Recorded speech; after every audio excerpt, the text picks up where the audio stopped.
Chapter 1. Scarlett. I stood frozen, my world crashing in slow motion as Hunter Carson, my betrothed billionaire, held her hand, looking at her like she was made of something rare, something beautiful, something worth fighting the world for. He looked at her the way I'd always dreamed he'd look at me. "I choose her," Hunter said, voice steady and unforgiving. I blinked. My mouth parted, but no words came. My lungs locked up. Surely I misheard. Surely this was one of those twisted jokes rich boys played for kicks. But he wasn't laughing. No one was. Not the press gathered in the hall. Not the school authorities. No one. Not even her.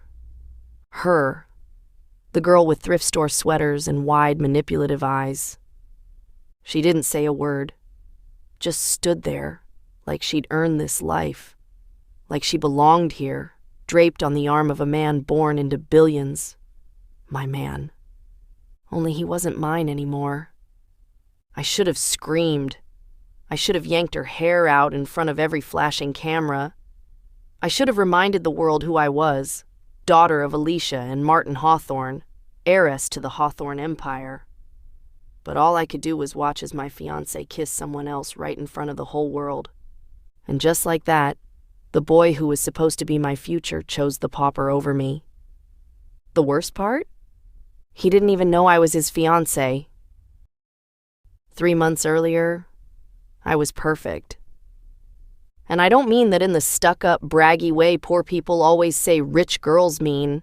I mean I was perfection, at least by high society standards. My skin was flawless. My posture, regal. I never cried in public, never raised my voice, and always knew what to say, when to speak, and when silence was more powerful. Even though my eyes always gave me away, especially when I stayed silent with too much left unsaid. I was raised to marry a man like Hunter Carson, not fall in love with him. Feelings were messy, dangerous. My parents warned me early that emotions were for soap operas, not dynasties. But love? I didn't know I wanted that until I watched him fall in love with someone else. Let me back up. It started when my parents transferred me to Easton Ridge, the same business college where Hunter had been secretly attending under a false identity. I hadn't met him before. Our families arranged the engagement like it was a business deal, with legal documents and confidentiality clauses. All I had was a name, a blurry photo from a charity gala, and a stack of magazines that worshipped the unknown heir. I didn't want to go. I liked my old school. I liked the few friends I'd made over the years. But according to Mother, it was time to start bonding with the future. "Why doesn't he switch to my school?" I snapped. "Hunter refuses to change, and besides, it's easy to control Easton Ridge, which will make it safe for as long as you're both there," she replied, combing my hair like she hadn't just rearranged my entire life. So I packed up my silk blouses and Louis Vuitton luggage and headed off to Easton Ridge, just because Hunter and I had to attend the same school, and he refused to transfer to mine. He'd refused every arranged meeting our parents tried to set up before. He even refused to send a picture of himself, so I forbade my parents from sending him mine. I used to have his number 2 years ago. I tried calling him once, but the moment I said my name, he hung up and blocked me. So, I deleted and blocked him too. There were already rumors that the power couple attended Easton Ridge before I ever transferred. Whispers said we were both already there, disguised as regular students. Easton Ridge is a business school with fewer than 5,000 students, mostly because it's basically run by the Carsons and the Hawthornes. Our families wanted to rebrand the school, turn it into an elite institution that felt safe and fitting for our status. But Hunter forbade it. He didn't want a single student transferred out.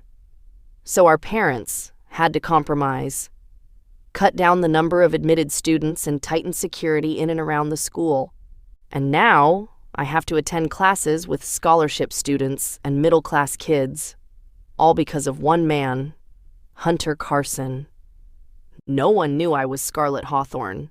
In fact, there were already plenty of people pretending to be me, and just as many fake Hunter Carsons. No one knew who the real billionaire, heir, and heiress were. No real photos of us existed online. Just names without faces. Not even a childhood picture.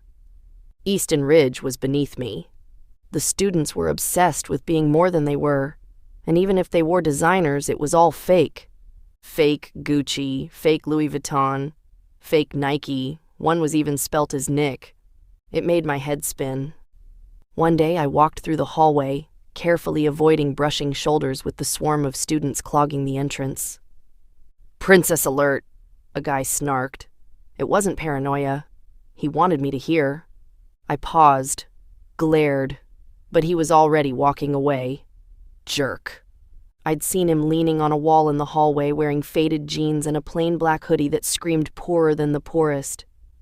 He was tall, lean, with unruly hair and sharp eyes that looked like they'd seen too much for someone his age. I didn't pay attention to him.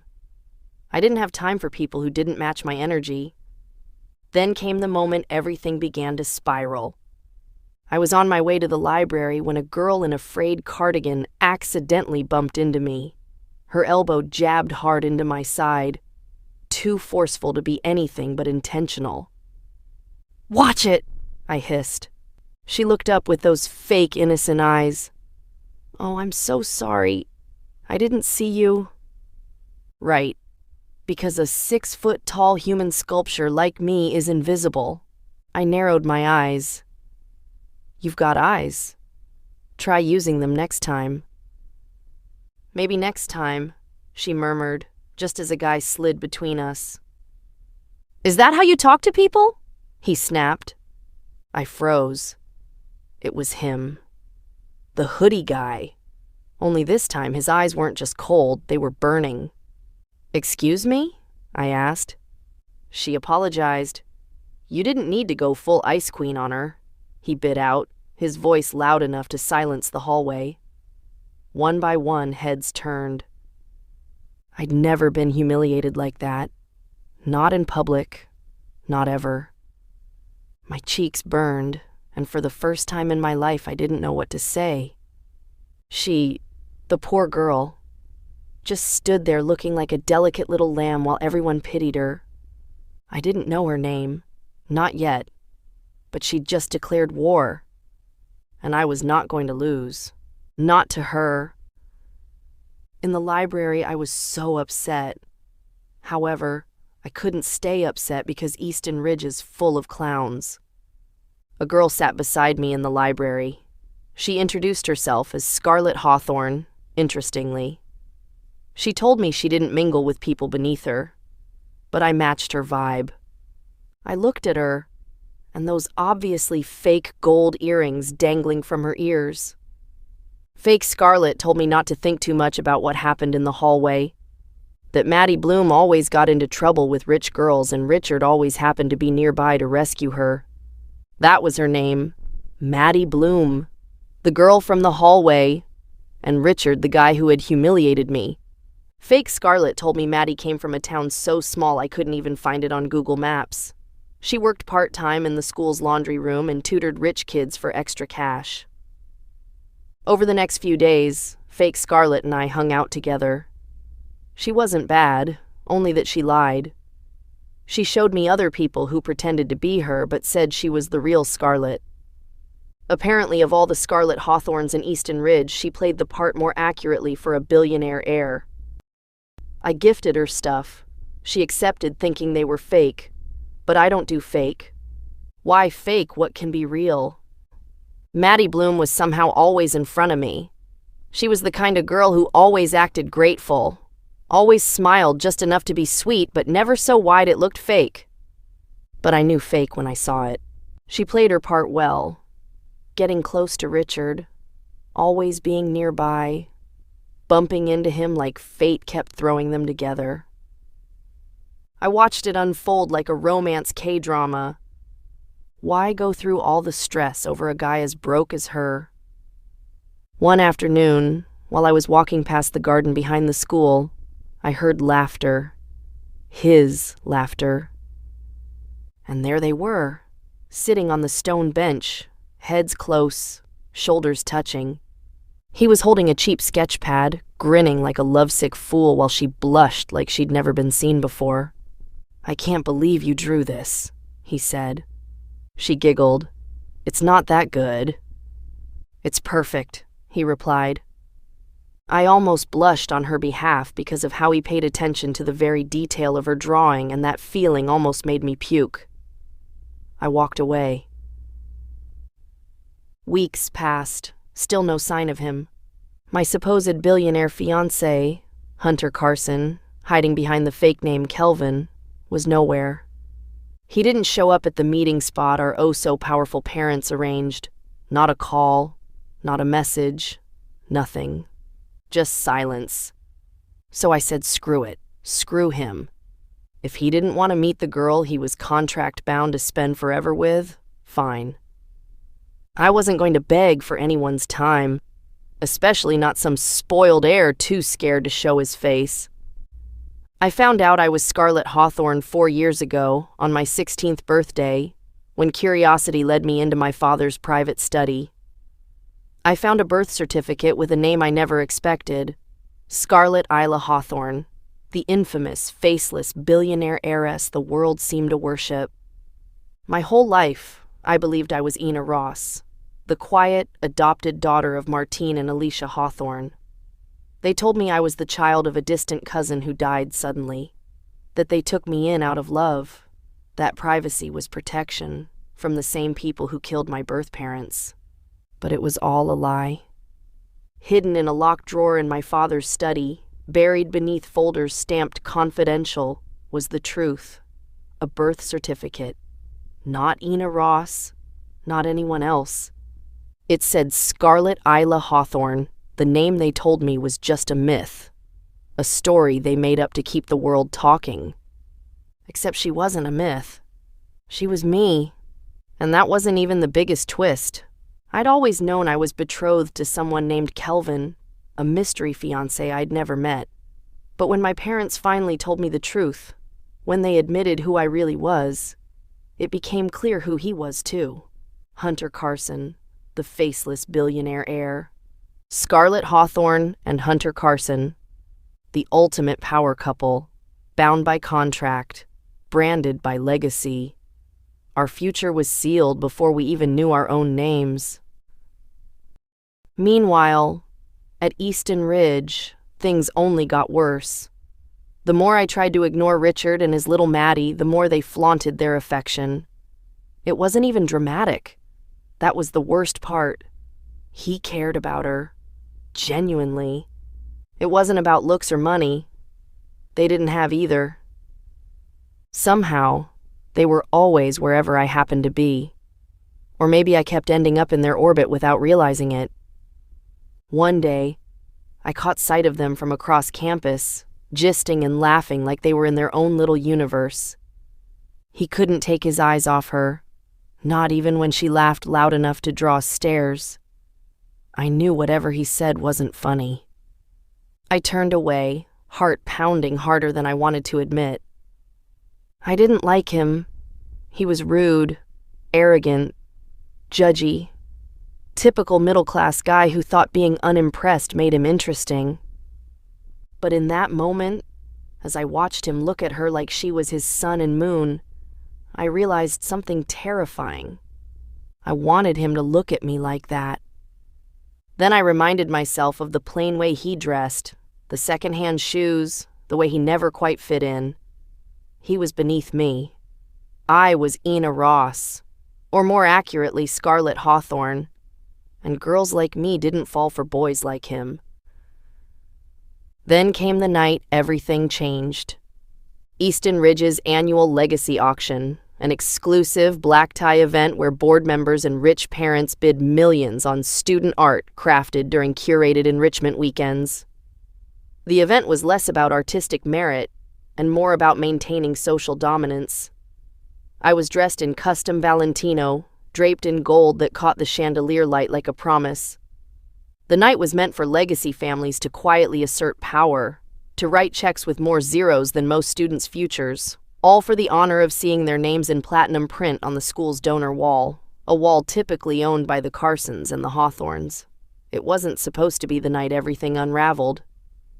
And then I saw him, Richard, standing with the Carsons, and my parents, talking, smiling, laughing, as if the Carsons were introducing him to my parents. Mrs. Carson's face practically glowed. Too much pride, too much possession. Then the press started gathering. Cameras, questions, whispers. And that's when it hit me. That was him. Hunter Carson, the boy I was supposed to marry. I was stunned. And yet, somewhere deep in the pit of me, I was happy. Happy it was him. For no good reason, just happy. But then, no one was supposed to know who Hunter Carson was. Not yet. His identity was meant to stay hidden until graduation. That was the plan. Always had been. But tonight, he didn't just show up. He owned the room. Our parents had left after making their donation. I only exchanged glances with them. And there he was, holding hands with Maddie Bloom like she was already his world. I felt the floor shift under me. Who would have thought Richard was actually Hunter Carson?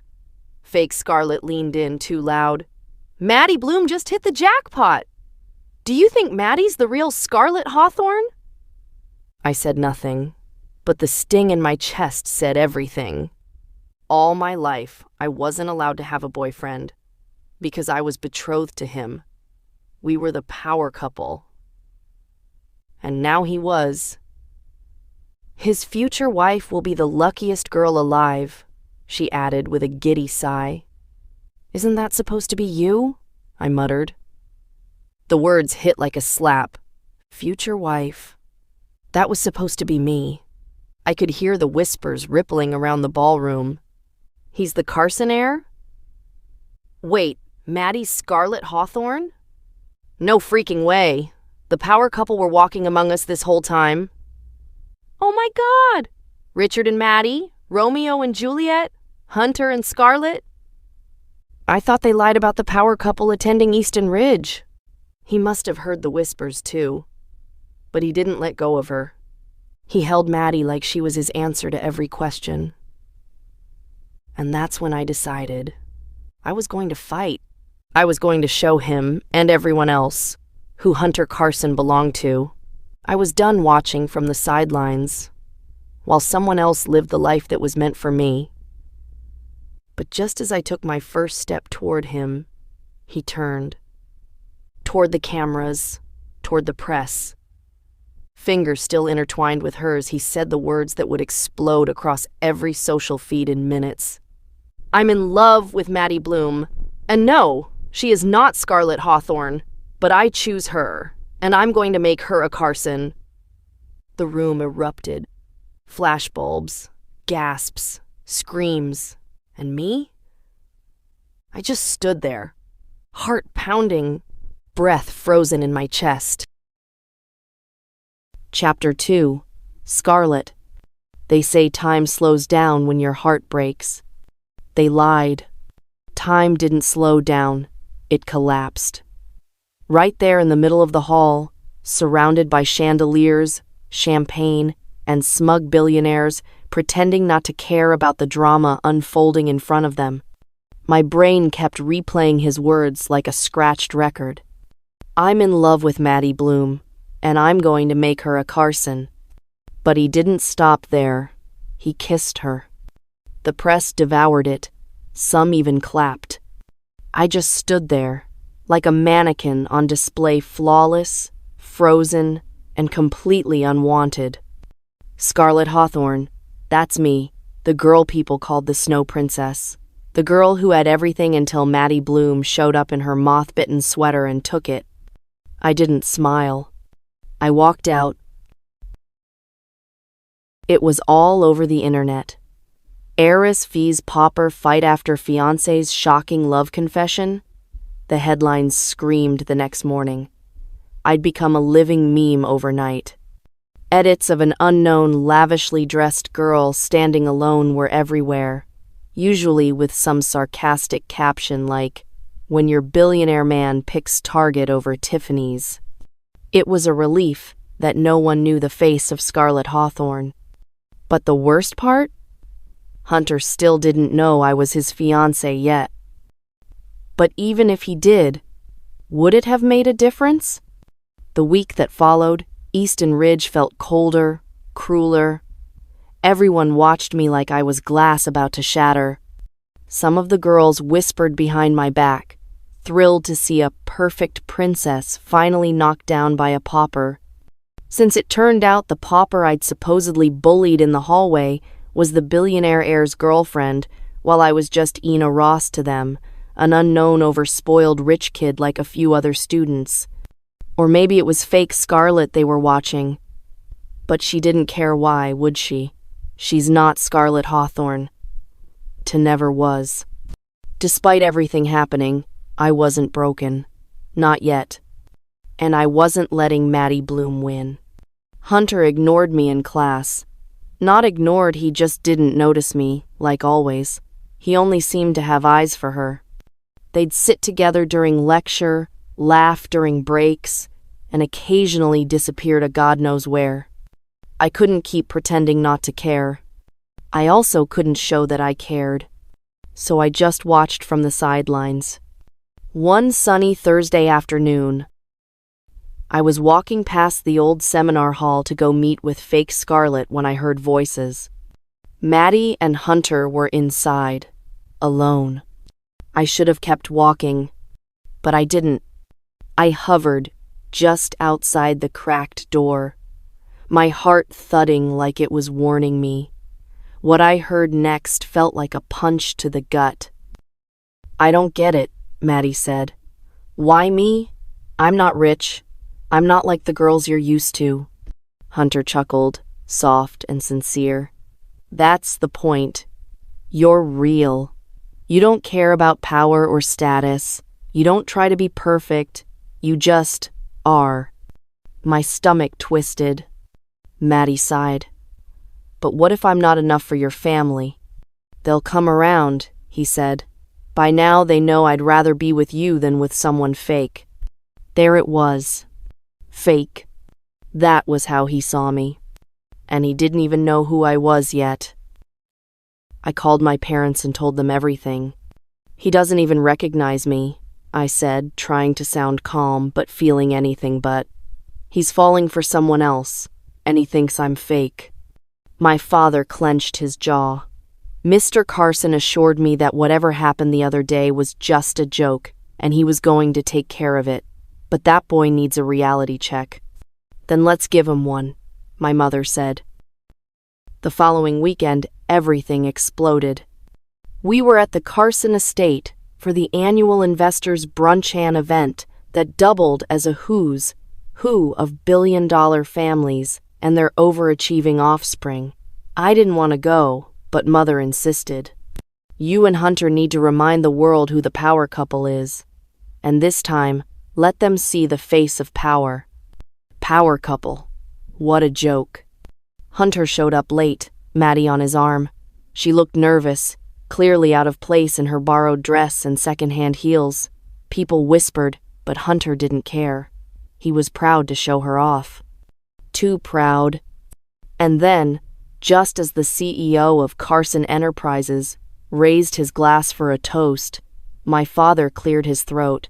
"Before we begin," he said, all smiles, "I'd like to remind everyone that our two families have a special reason to celebrate this year. As you all know, my daughter, Scarlett, and young Hunter here are engaged to be married, arrangement sealed long before they were old enough to even pronounce merger." He stepped off the platform grinning proudly and walked over to me. His hand clasped mine as he led me to the front, to where the people who mattered sat. I'd always attended these events with my parents, but always from the sidelines, hidden behind their wealth and shadows. But not tonight. Tonight, everything changed. The room went silent. Hunter stood frozen, the color draining from his face. Maddie blinked like someone had just slapped her, her mouth hanging open. I turned to him. For once, I was the one holding all the cards. You didn't know, did you? My voice came out soft, deceptively calm, but the venom in it was unmistakable. His gaze locked onto mine, stunned. Then something shifted behind his ice, a storm rolling in. You're Scarlett? I tilted my head, lips curling. Surprise. Maddie staggered a step back, her face crumpling. You're engaged? She gasped. I arched a brow at her. Oh, you didn't know? Hunter ran a hand through his hair and spun slightly, like his world had tilted. This is insane, he muttered. No, I shot back, voice steady. What's insane is you parading around with a girl who used you to escape poverty. You think she's innocent, Hunter? She's been manipulating you from the start. Maddie flinched like I'd slapped her. That's not true. I took a step forward, eyes locked on hers. Really? So, that bump in the hallway, that accidental bump that started all this, was just coincidence? Her silence was the only confirmation I needed. Hunter's jaw clenched. Maddie's lips trembled. That was an accident. Was it now? My tone sharpened. What about picking fights with every rich girl in school whenever Hunter's nearby? Her eyes widened, but I didn't let up. Now that I think about it, did you know who Hunter Carson was all along? Were you playing prey just so you could eventually be the one who came between Hunter and Scarlett? Her lips parted, but no sound came out. Her voice had betrayed horror, maybe the truth had. I leaned in, just enough to make sure she saw the ice behind my smile. Nice game, Maddie Bloom. The board members were whispering. Photographers were snapping. The press was going to have a field day. Hunter looked between Ush's so-called girlfriend and the fiancé he never asked for. Then, without a word, he stormed out. Not with me, but with her. That night, I sat in my suite, staring at the empty glass in my hand. For the first time in my life, I didn't feel powerful. I didn't feel perfect. I felt unwanted, not because I wasn't enough, but because someone else made me feel little. Hunter exalted the pauper and degraded me, trying to fit his little Maddie into a space that was never hers to begin with. Hunter leaving with Maddie made it look like I was the big, desperate fool. I didn't check my socials. I wasn't going to make myself more depressed than I already was. I knew there were going to be tons of negative comments about me, especially because that jerk left with Maddie in front of everyone. But I wasn't done. This wasn't over. If Hunter thought he could just walk away and everything will be as if nothing happened, then he isn't ready for what's going to hit him. Chapter 3. Scarlett. If looks could snap necks, mine would have hit the floor before my first lecture. Look, it's her, the fiancé. That's Scarlett Hawthorne? She could buy the dean's office and turn it into a walk-in closet. I heard she flew in on a private jet. Bet Maddie's panicking. You don't compete with a Hawthorne. You survive her. I can be your bestie. Do you think it's a love triangle? Or is this a business merger with a love clause? Hunter? I'm single and available. Scarlett, I love you. Adopt me. I kept walking, head high, heels clicking, ignoring the whispers that clung to me like expensive perfume. Hunter walked beside me, holding hands with Maddie.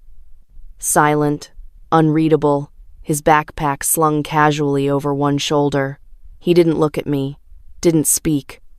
But his silence echoed louder now, like it carried 1,000 untold headlines.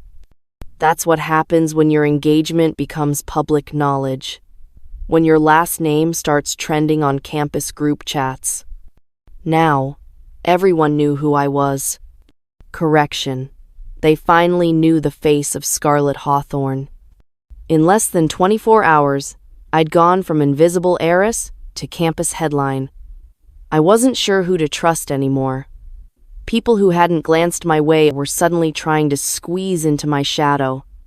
And the ones who used to side-eye me, now they smiled like we were lifelong besties. Fake Scarlett went MIA. No calls, no texts, nothing. She completely ghosted. And while I knew she was probably drowning in shame, the truth? She was my only friend at Easton Ridge. Not the swarm of fakies suddenly buzzing around me now. Scarlett, hey girl, I love your shoes. Are they custom? Scarlett, you should totally run for student council president. Scarlett, you could totally be the face of Easton Ridge. No cap. Scarlett, you should start a club or something. Everyone would join. I gave them my practice smile. Cool, distant, polite. The kind that told them I wasn't buying it. Hunter's jaw clenched slightly. Maybe he hated the attention. Maybe he hated me. Scarlett, a voice chirped. Maddie. I turned. She stood beside Hunter like she belonged there, clutching her books to her chest like some innocent schoolgirl. Her hair was in its usual messy ponytail, her skirt slightly crooked like she'd dressed in a hurry. The classic Maddie look. Helpless, sweet, fake. You forgot your notebook, she said with a too bright smile, holding it out to me. I didn't remember asking her to carry my books. Still, I took it. Thanks, I said coolly. Of course, she beamed. Just trying to help. We're cool now, right? Hunter glanced at me then. A warning, or maybe a test. I didn't answer. She turned to him. Are we still going to prep for the test together? Yeah, he said simply. The library is this way, mister. She tilted her head slightly, brushing a strand of hair behind her ear in that fluttery way girls use when they're trying to look effortlessly beautiful. Her voice lilted at the end, like an invitation wrapped in innocence. He nodded once, and she left, casting a sugary glance back at me. But when Hunter turned to follow her, she paused, just out of his line of sight, and shot me a look. It lasted only a second, a flicker of contempt behind her wide eyes. I froze. That was no accident. I saw it, the truth behind the softness, the venom beneath the sugar. Maddie wasn't sweet, she was sharp, she had claws, and I had just caught the glint of them. When Hunter was gone, I turned into the hallway near the lecture halls, when someone slammed into me, very much on purpose. Oops, a girl sneered. Didn't see you there, princess. A group of students behind her laughed. I recognized them. Maddie's tutoring group. Of course. I didn't rise to the bait. I had learned long ago that the real power isn't in throwing punches. It's in knowing exactly where to land them when it counts. I passed by the library and caught sight of them through the glass. Hunter leaned over her desk, pointing at a notebook in front of her, while Maddie giggled at something he said. She touched his hand. He didn't move away. My stomach twisted, but I kept walking. I wouldn't break down over a boy, not even one I was engaged to. Later that day, Maddie cornered me in the restroom, eyes blazing like she'd been rehearsing a speech all morning. Her smile was back, but tighter now. I just want to make something clear, she whispered, her voice sugar-laced poison. I know you're rich. I know you're engaged to him. But Hunter is mine. I stared at her. She leaned closer, her voice dropping. You think money means love? It doesn't. He's with me. You're just a contract. I didn't flinch. And you're just temporary. Her eyes narrowed. He doesn't see who you are yet, I added softly. But he will. And I walked away before she could speak, heels clicking louder than before. Chapter 4. Hunter. I hated this. The stares, the whispers, the fake smiles from people who couldn't care less about who I was before. It used to be easy to blend in, play the quiet scholarship kid, keep my head down, maintain a perfect GPA, live low. Now they looked at me like I was some trophy on display. Bro, why didn't you tell us you were loaded? You and Ina? Damn, I thought she was just faking that snob thing. Power couple, though. I didn't answer. I never did. Because none of this was real. The only real thing in my life right now was Maddie. The one person who didn't change when everything else did. One who didn't treat me like some social currency. She had looked at me the same way. Still gave me that nervous smile when I complimented her. Still treated me like a person. She was real. Or so I thought. Scarlett? Thinking about it now, she didn't even flinch when the world found out who I was. She just smirked, like it had all been part of her plan. Even when I thought I was going to catch them all by surprise, they played along. They revealed her identity too, just to push me back into alignment with their perfect little plan. I hated the way she looked, the way she walked, the way she spoke, everything. The way she always acted like she was above everyone else. Like blood didn't run through her veins, but gold. I hated girls like her. Girls born with silver spoons and gold egos. Girls who expected the world to bow at their feet just because of a name. Girls like... I wasn't going there. I headed to the auditorium after class to meet Maddie. She'd texted that she had something to give me. Probably notes. Probably something small and thoughtful. But as I crossed the quad, I saw her. Maddie. And she wasn't alone. Scarlett stood a few feet away, her arms crossed, her expression sharp enough to cut glass. Maddie looked tense, her hands balled into fists at her sides.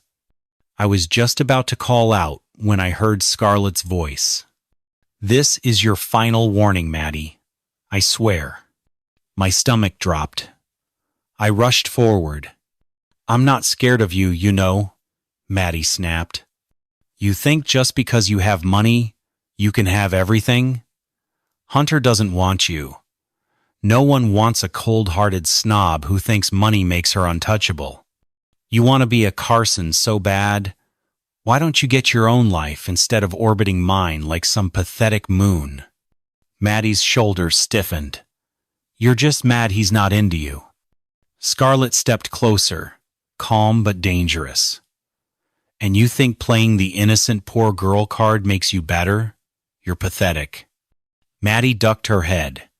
Who in her position wouldn't be scared? Scarlett's body tensed. Her hand twitched at her side. Then she raised it. I didn't think. I ran. Just as her hand flew forward, I caught her wrist midair. Scarlett, I barked. She froze. What the hell do you think you're doing? I snapped. Maddie staggered back, face pale, like someone who'd just dodged a punch. Scarlett turned to me, her eyes burning, but not with guilt, with disbelief. Scarlett began, but I cut her off. I don't care what she said. You don't touch what's mine. She ripped her wrist from my hand. You didn't hear a damn thing, did you? I glared. I saw enough. Her expression changed. Just for a second, like I'd slapped her. Then it vanished. Right? She said coldly. You saw what she wanted you to see? She turned and walked away, each heel strike like a drum beat. And for a split second, I wondered if I'd just made a mistake. I turned to Maddie. "Are you okay?" She sniffled. "She said horrible things." I handed her a tissue. "She won't bother you again." But even as I said it, something twisted in my chest, because for a moment, I hadn't seen a spoiled heiress. I saw a girl who looked done. Later that night, Maddie texted me, "Thank you for earlier. I'm okay now. I think she just hates seeing us close. I'm sorry you had to see that." I stared at the message for a while. Something about it didn't sit right. I didn't know why. But the worst part? I couldn't stop thinking about the way Scarlett looked at me when I grabbed her wrist. Like I'd broken something I couldn't fix. Not that I cared, though. But that night, I found myself scrolling through some of my old photos my mom had sent. Pictures I never enjoyed looking at. Back then, I'd lived as Kelvin, and there were a lot of memories I wished I could erase from my life. Especially nursery school, where I was treated as the loser kid. There was a photo that grabbed my attention as I scrolled. A group of kids at a nursery party. And there she was. The one who ruined my childhood. In a pink princess dress, frowning at a boy crying in the corner. That boy was me. I stared at the screen, uneasy. The bully who made my nursery days hell. My parents never pulled me out of that school. I shut my laptop before the rest of the memory could catch up. Chapter 5. Scarlett. I stood in front of my mirror like a statue, the morning sunlight casting soft shadows across my face. It was the first time he'd ever touched me, my betrothed. My fingers hovered over my wrist, right where his hand had gripped me yesterday. Firm, accusing, dismissive. But it wasn't the grab that kept replaying in my mind. It was her words. That moment when she ducked her head, her voice low and venomous, so only I would hear. "Take away the money, and you're nothing. Just an empty shell in designer shoes, shamelessly desperate for a love that you'll never experience. Hunter will never be yours. You better move on now, because my wish for you is a very long but lonely life."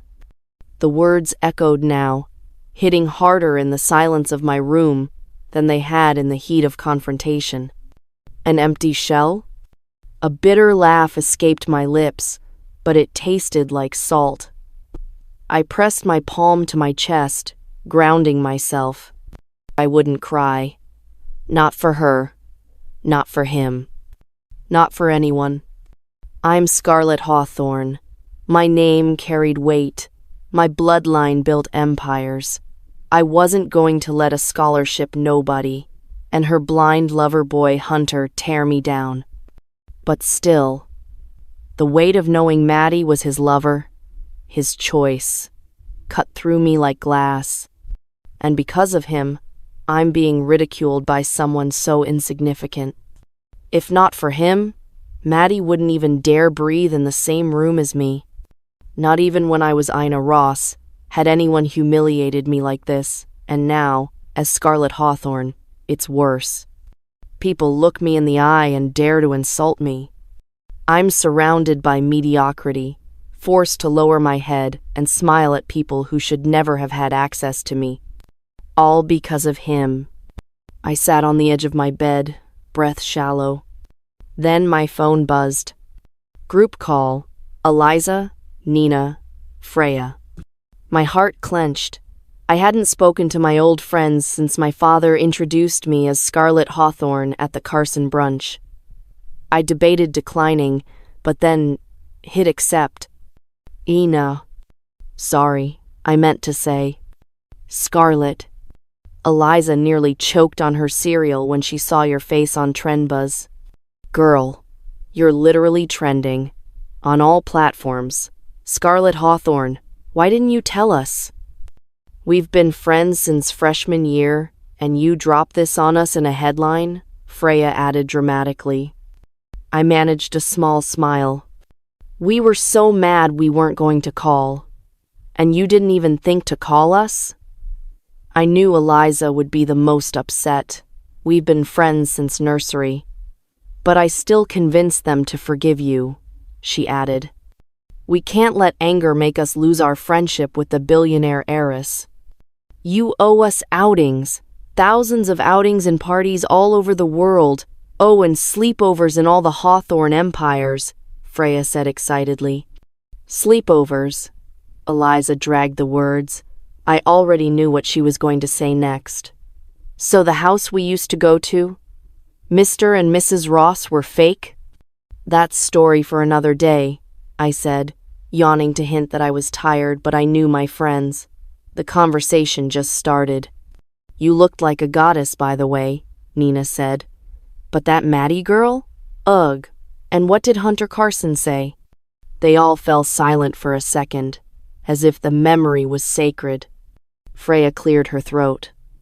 I choose her. I'm going to make her a Carson. That's what he said, right? About the Maddie girl? Choose my ass, Eliza spat. She looked like an extra in a soap opera. Who is she even? A clinger, Nina said. Hunter defended her like some loyal knight. Ew, she has serious peasant energy. I can't stand such people at all. My God. I almost threw my phone when I watched it. What does he even see in that half-drowned squirrel? Eliza said, disgust written all over her face. He sees what she wants him to. But don't worry about that. I'll take care of it myself. I didn't want to think about Maddie or Hunter.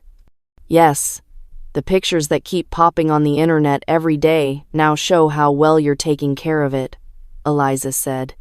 That's enough, Eliza. Ina is not Scarlett is no regular girl.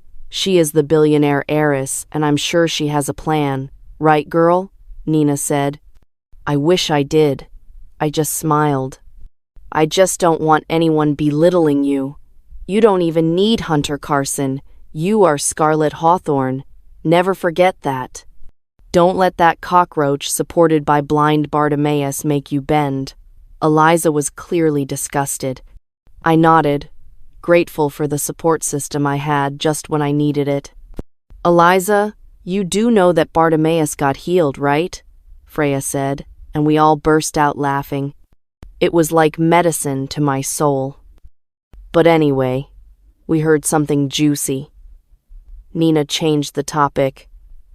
Remember Liam Callahan? I blinked. Liam? Yes, Mr. Tall, dark, and crush on you since freshman year, Liam, Freya sang. Allegedly, he's transferred to Easton Ridge. I raised a brow. Easton Ridge is a university, not a high school. People don't just transfer on a whim. Well, allegedly, he's been trying since you got there, Nina added. Apparently, he told someone he wants to shoot his shot now that you're single. Nina chuckled on the words. I rolled my eyes. I'm not interested. But the mention brought a new warmth to my chest and a subtle smile on my lips. I hadn't heard about Liam since I transferred to Easton Ridge. He had liked me for a long time. As Ina Ross, he'd even approached me, but I rejected him, telling him I had someone. Now everything's out. My true identity, and the someone that's no longer mine. That's the spirit. Don't go easy on boys, Eliza said. Hunter, too. And don't let some Maddie take your crown. You're not a side character in her rags, too. Rich's fairy tale. You're Scarlett freaking Hawthorne. You built empires in stilettos. They chatted for a while longer, hyping me up like a 3-woman PR team, and it helped. A little. Until I opened my socials. Photos.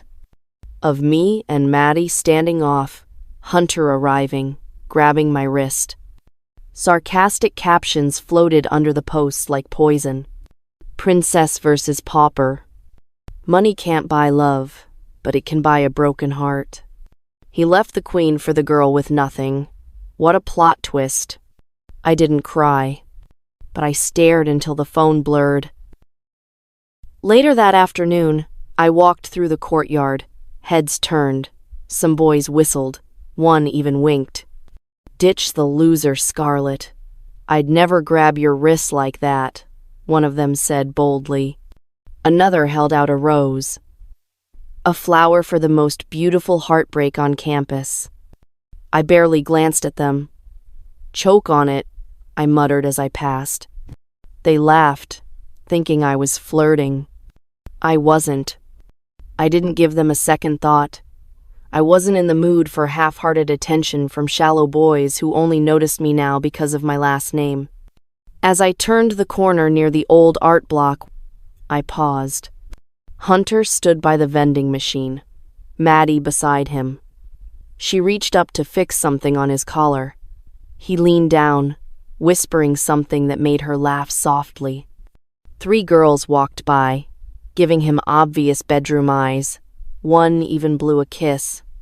He didn't smile. He didn't flirt. He looked at Maddie like she was the only girl in the universe. God, it made me sick. I turned away before they could see me and walked faster. Later that evening, I stepped outside to clear my head. The sun was dipping, and golden light bathed the quiet side of campus, but Maddie found me alone again, near the back garden of the school. Well, well, Maddie said, arms crossed. Still pretending to be above it all? I rolled my eyes at her. If I wanted a mouse to squeak at me, I'd visit a science lab. He chose me. Her voice cracked slightly. I looked at her, gaze ice sharp. Are you sure he knows who he chose? Her cheeks flamed. You think you're better than me? No, I said softly. I know I am. Maddie stepped forward, but I had already turned and walked away. Done. I wasn't playing the game Maddie desperately wanted. I'd given her enough attention, more than she deserved. I headed toward the side gate, ready to circle back to where I'd parked my car when I heard tires. I glanced back. A dark car, unfamiliar, tinted windows, parked suddenly by the curb. 2 men jumped out, quick, efficient. I froze, my heart hammered in my chest. The men moved fast. Too fast for students or staff. They weren't campus security. Maddie? One of them called. She blinked, confused. It's her, the other said after checking his phone. Before either of us could react, one grabbed her arm. Wait, what are you? Let go of me, she cried, panic flaring in her voice. In seconds, they shoved her into the car and slammed the door. The car peeled away, tires screeching. Just like that, she was gone. I stood there, breath caught in my throat. Had I just watched Maddie get kidnapped? Chapter 6. Hunter. She was running. No, not quite running. Gliding on heels like she was born in them. Scarlett. Of course, she was headed my way. And of course, she was walking faster than anyone in 5-inch heels. Like it was a sport. Why not just wear flats and be comfortable? Oh wait, girls like Scarlett don't do normal. They do extra, always extra. I turned, already preparing to walk away, because nothing good ever comes from talking to her. But her voice rang out, sharp and urgent. Hunter, wait. Too late. I groaned inwardly. What now? It's Maddie, she panted. She's gone. I think she's been kidnapped. I blinked. What? She was dragged into a car outside the admin block. Hunter, they took her, two masked men. I blinked, trying to process her words. You're joking, right? Do I look like I'm joking? She snapped. I pulled out my phone and called Maddie. Straight to voicemail. I tried again. Still nothing. My pulse quickened. Something cold settled in my gut. She's not picking up, I muttered as I headed toward the parking lot. You saw them take her? Yes. But they sped off before I could get a plate. I don't think the car even had a plate. Students were everywhere, whispering, recording nonsense for social media, as usual. A few ran up to me, panicked, talking over one another. We saw it happen. Two men in a black SUV. They pulled her in and drove off. Fast. This kind of thing doesn't happen here, someone muttered. Scarlett stood beside me, trying to call someone, when she froze mid-swipe.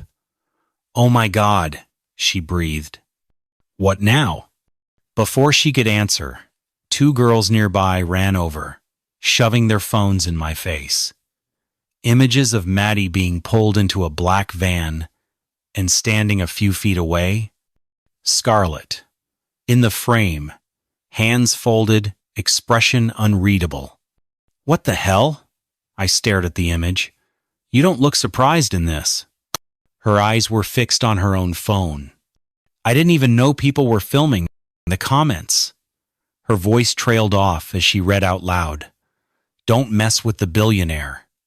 Money moves. Her fingers shook as she scrolled. They think I had something to do with it. I clenched my jaw. Did you? Scarlett's eyes widened. Seriously? If I planned this, why would I just stand there in full view, letting people film me? You just said you didn't know people were filming. For God's sake, she snapped, voice rising. I looked over her shoulder at her phone, reading the comments. When your rival has billionaire parents? Innocent Maddie. Hawthorne's, we see your fingerprints all over this. Scarlett planned it. That's her in the background, look. Classic rich kid tactics. You're the only person on campus who openly hates her, I said. Scarlett's eyes burned. I hate her. Not enough to get her kidnapped, she snapped. And she's not the only one I hate. So if I planned this, you would have disappeared too. She ran her fingers through her hair and looked me in the eye. My parents made sure this place has more security than a presidential rally. I tried calling my head of security.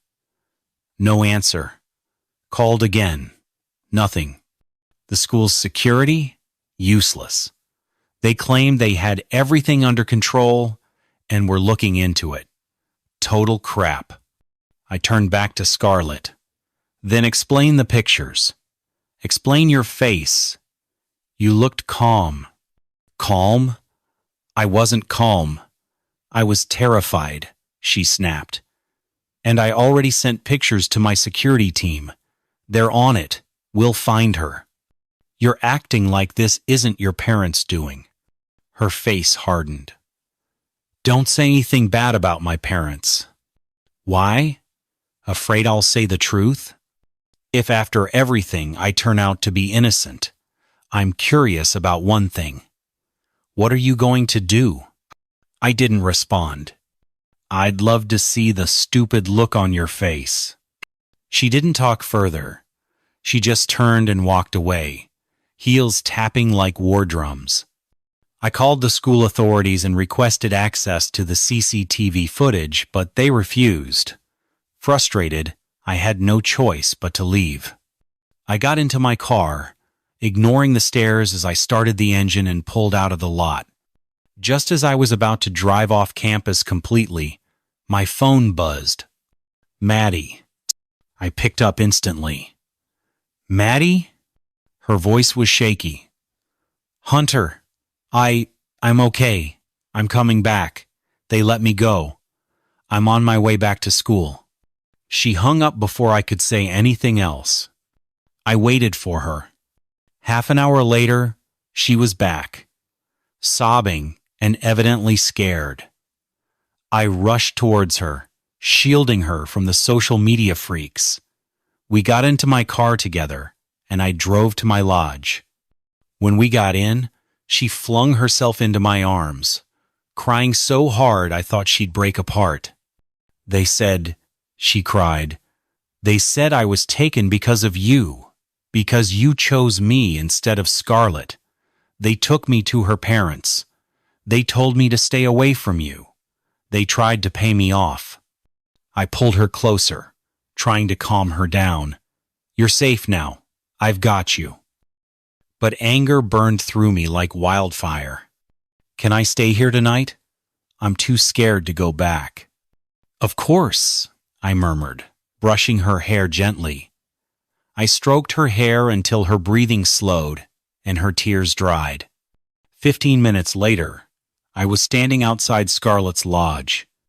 "Scarlett," I shouted. She appeared at the balcony, irritated. "What now?" "Stay away from Maddie. Don't touch her. Don't come near her. You or your family." Her eyes narrowed. "What are you talking about? Is she back?" "Yes, and she told me everything. Your parents had her kidnapped. They threatened her, tried to pay her off. That can't be true." "Enough." She froze. "I don't care what game this is, but you just made it personal. Don't test me." I turned and walked off, heart pounding. Anger, disbelief, confusion, all of it crashing down like a tidal wave. Back in my lodge, Maddie lay curled on the couch, wrapped in my hoodie. She was fast asleep. Carefully, I lifted her onto the bed and pulled the blanket over her. My phone buzzed. A message from Mom. "Hope this solves our problem for good." There was a video attached. I pressed play. The screen lit up with a video of my mother sitting across from someone in a restaurant. "Maddie." My stomach twisted. Then I heard her voice. "I am Regina Carson." "Yes, you guessed right. I am Hunter's mother, and you must be Maddie Bloom, the girl my son's been flaunting like a new accessory." Chapter 7. Hunter. Steam clouded the bathroom mirror, curling along the edges like ghostly fingers. The sound of water hitting tile echoed around the room, steady and hard, like the thoughts pounding in my skull. I stood under the stream, head bowed, letting the scalding water pummel my shoulders. My hands pressed flat against the wall. Water ran down my face, down my back, but it didn't drown the heat burning in my chest. "Scarlett." I said her name like a confession. Low, bitter, almost ashamed. She was only trying to help. I turned the faucet off with a sharp twist and stepped out, water dripping off my skin. The cold air hit, but it wasn't enough to ground me. I grabbed a towel, ran it across my face, then looked up. My reflection stared back, jaw tight, eyes dark, haunted. Her voice rang in my head. "If after everything, I turn out to be innocent, I'm curious about one thing. What are you going to do? I'd love to see the stupid look on your face." Well, here it is. I clenched my jaw harder, muscle ticking. Damn. I even involved her parents. I pulled on my robe and stepped back into the lodge, my skin still damp. My phone sat where I'd left it. I picked it up and stared at the screen, at the recording sent to me by the culprit herself. My own mother. I sat on the couch across from where Maddie slept like a baby, her face peaceful in the dim light filtering through the lodge windows, but my mind was anything but peaceful. The video kept looping in my head, My mother's cold, calculated voice. Maddie's trembling responses. The check sliding across the table like a deal with the devil. I couldn't sleep. Every time I closed my eyes, I saw Scarlett's face when I grabbed her wrist. How her expression shifted from shock to something that looked a lot like hurt. Real hurt. Not some rich girl performance, but actual pain. I thought about going to Scarlett's lodge. No students. No cameras. No phones flashing for drama. Just her.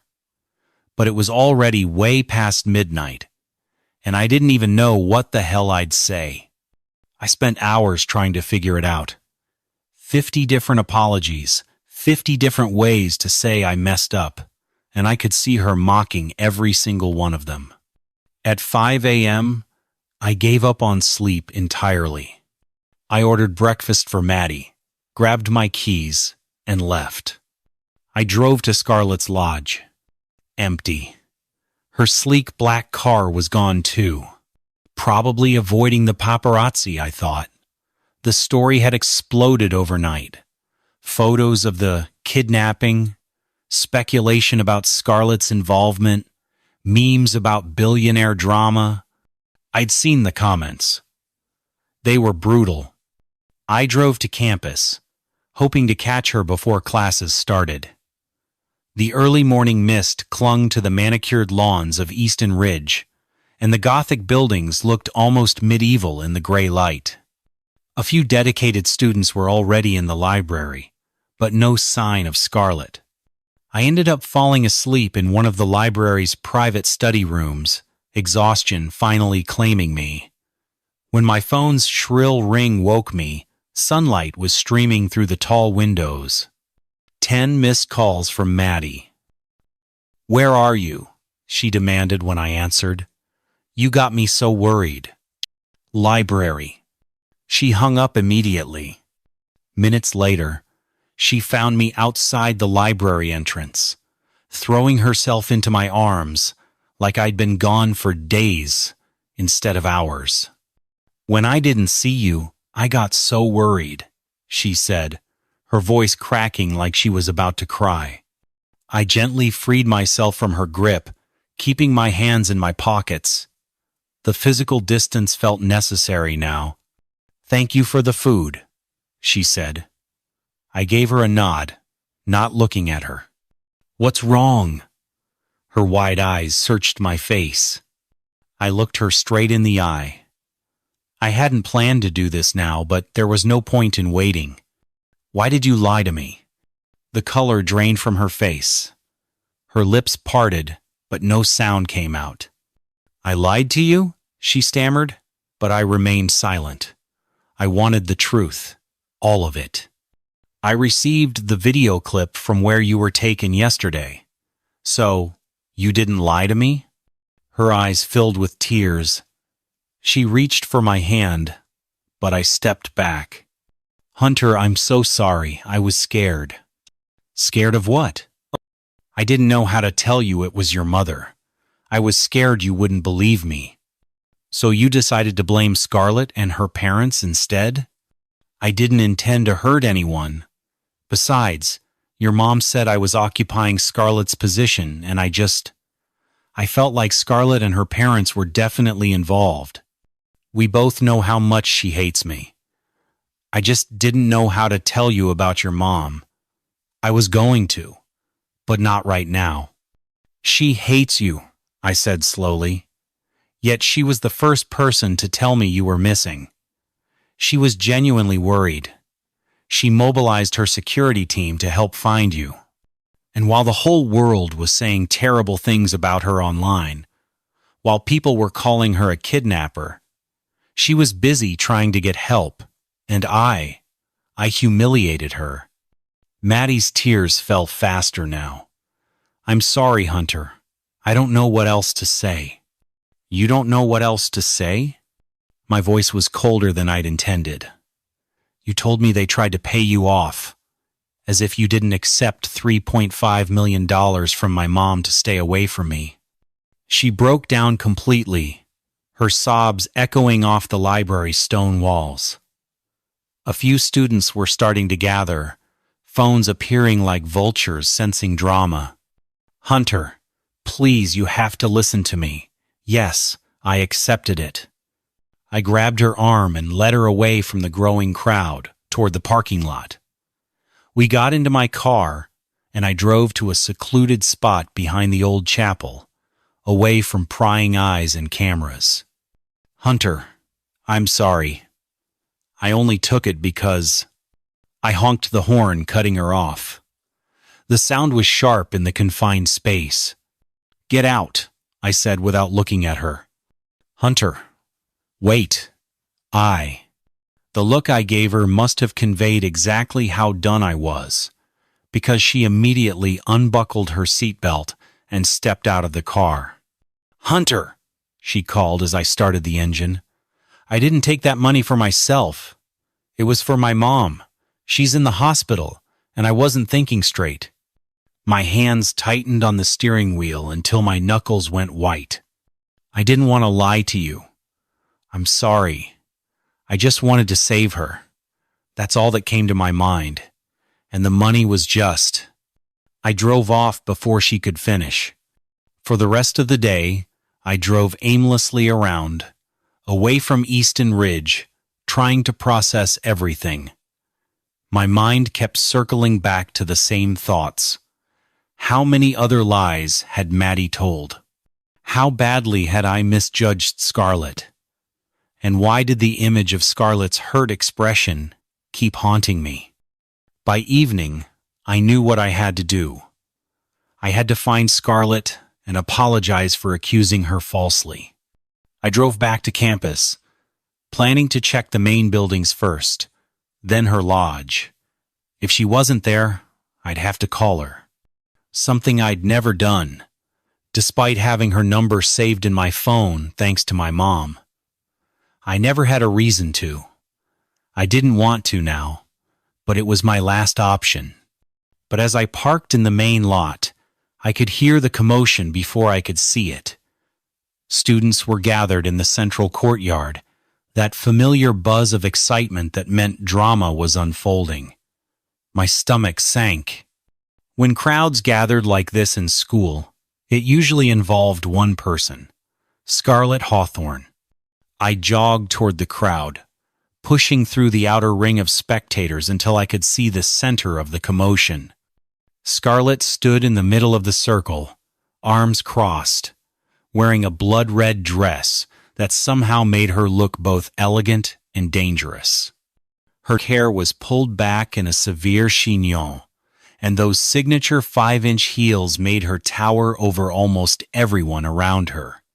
I stepped closer and spotted Maddie beside her, head bowed, shoulders tight.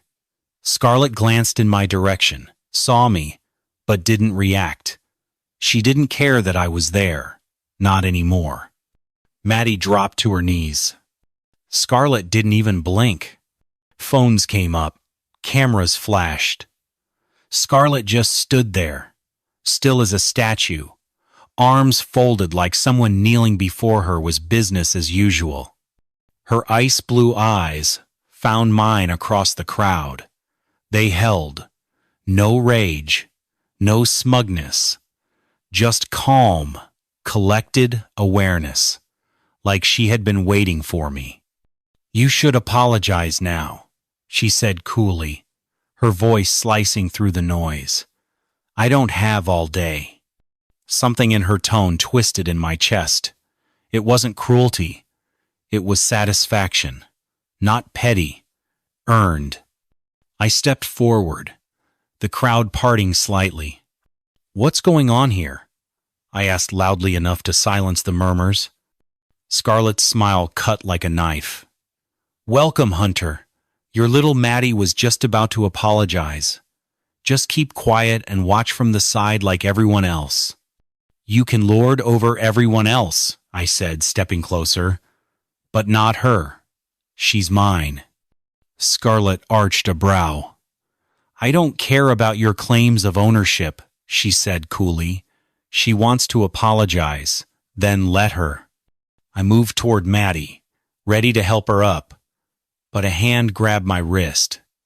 I turned and met unfamiliar green eyes.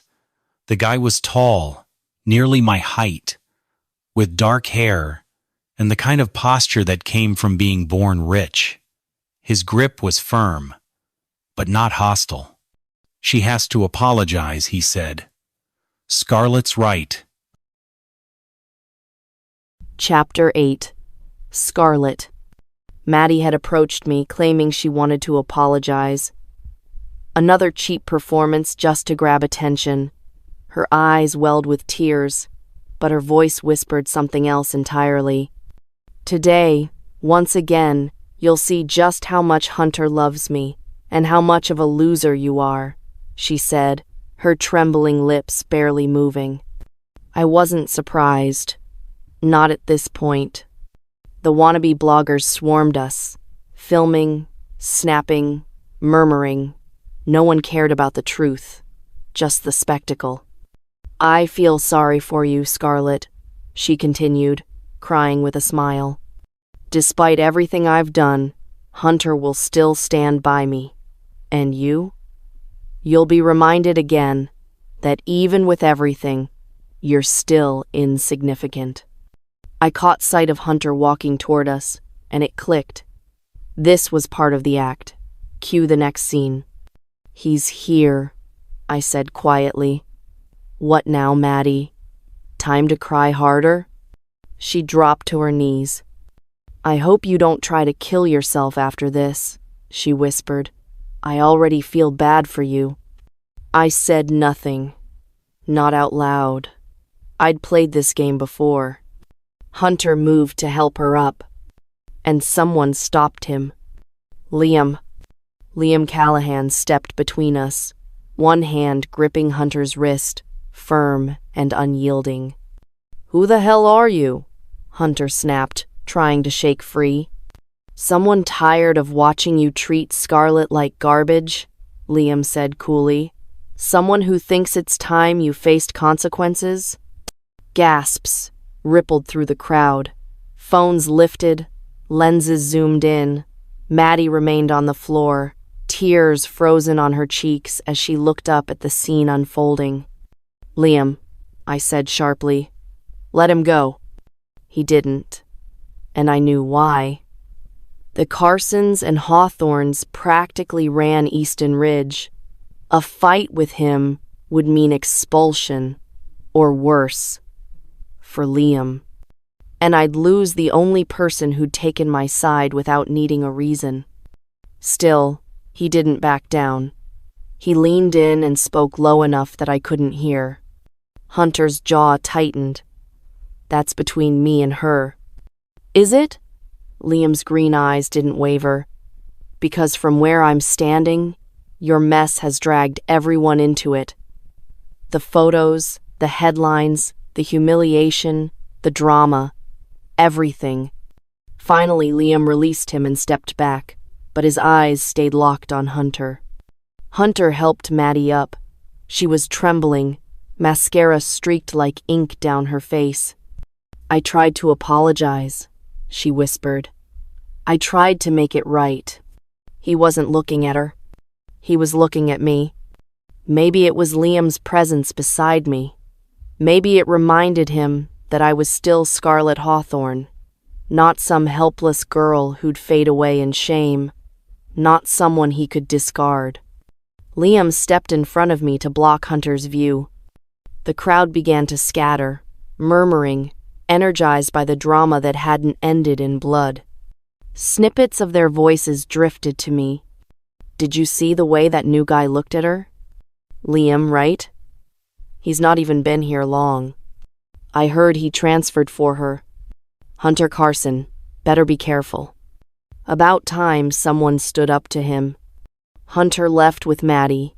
I stood there, still, boiling. Then Liam turned to me. "Are you okay?" I stared him down. "What were you thinking? Getting into a fight with my fiancé?" He raised a brow. "Fiancé?" That one word, the mockery in his tone. It shattered the last thread, holding my composure together. Truth was, I wasn't mad at him. I was grateful. I just didn't know how to say it, so I turned and walked away. By the time I got back to my lodge, the internet had already gone insane. Videos, pictures, and posts flooded every corner of social media. Scarlett versus Maddie. Liam versus Hunter. Battle of the century. Fan pages had mobilized. The billionaire heiress. 5 million followers. Team Scarlett, 2 million. We love Scarlett forever, climbing fast. Maddie and Hunter had their own armies too. The battlefield was digital, and it was on fire. But for once, I wasn't the villain. The captions said it all. New guy defends Scarlett Hawthorne. Hunter Carson exposed for toxic behavior. The way Liam looks at her, though. Character development. Scarlett finally getting the respect she deserves. I stared at my phone until the screen blurred. It was almost funny. The same people who mocked me yesterday were now lifting me up. But I didn't care about that. Last night, I'd driven an hour and a half to confront my parents. They'd shown me the video clip Regina Carson sent them, proof that Maddie had lied. Mrs. Carson had offered Maddie $1 million to leave Hunter.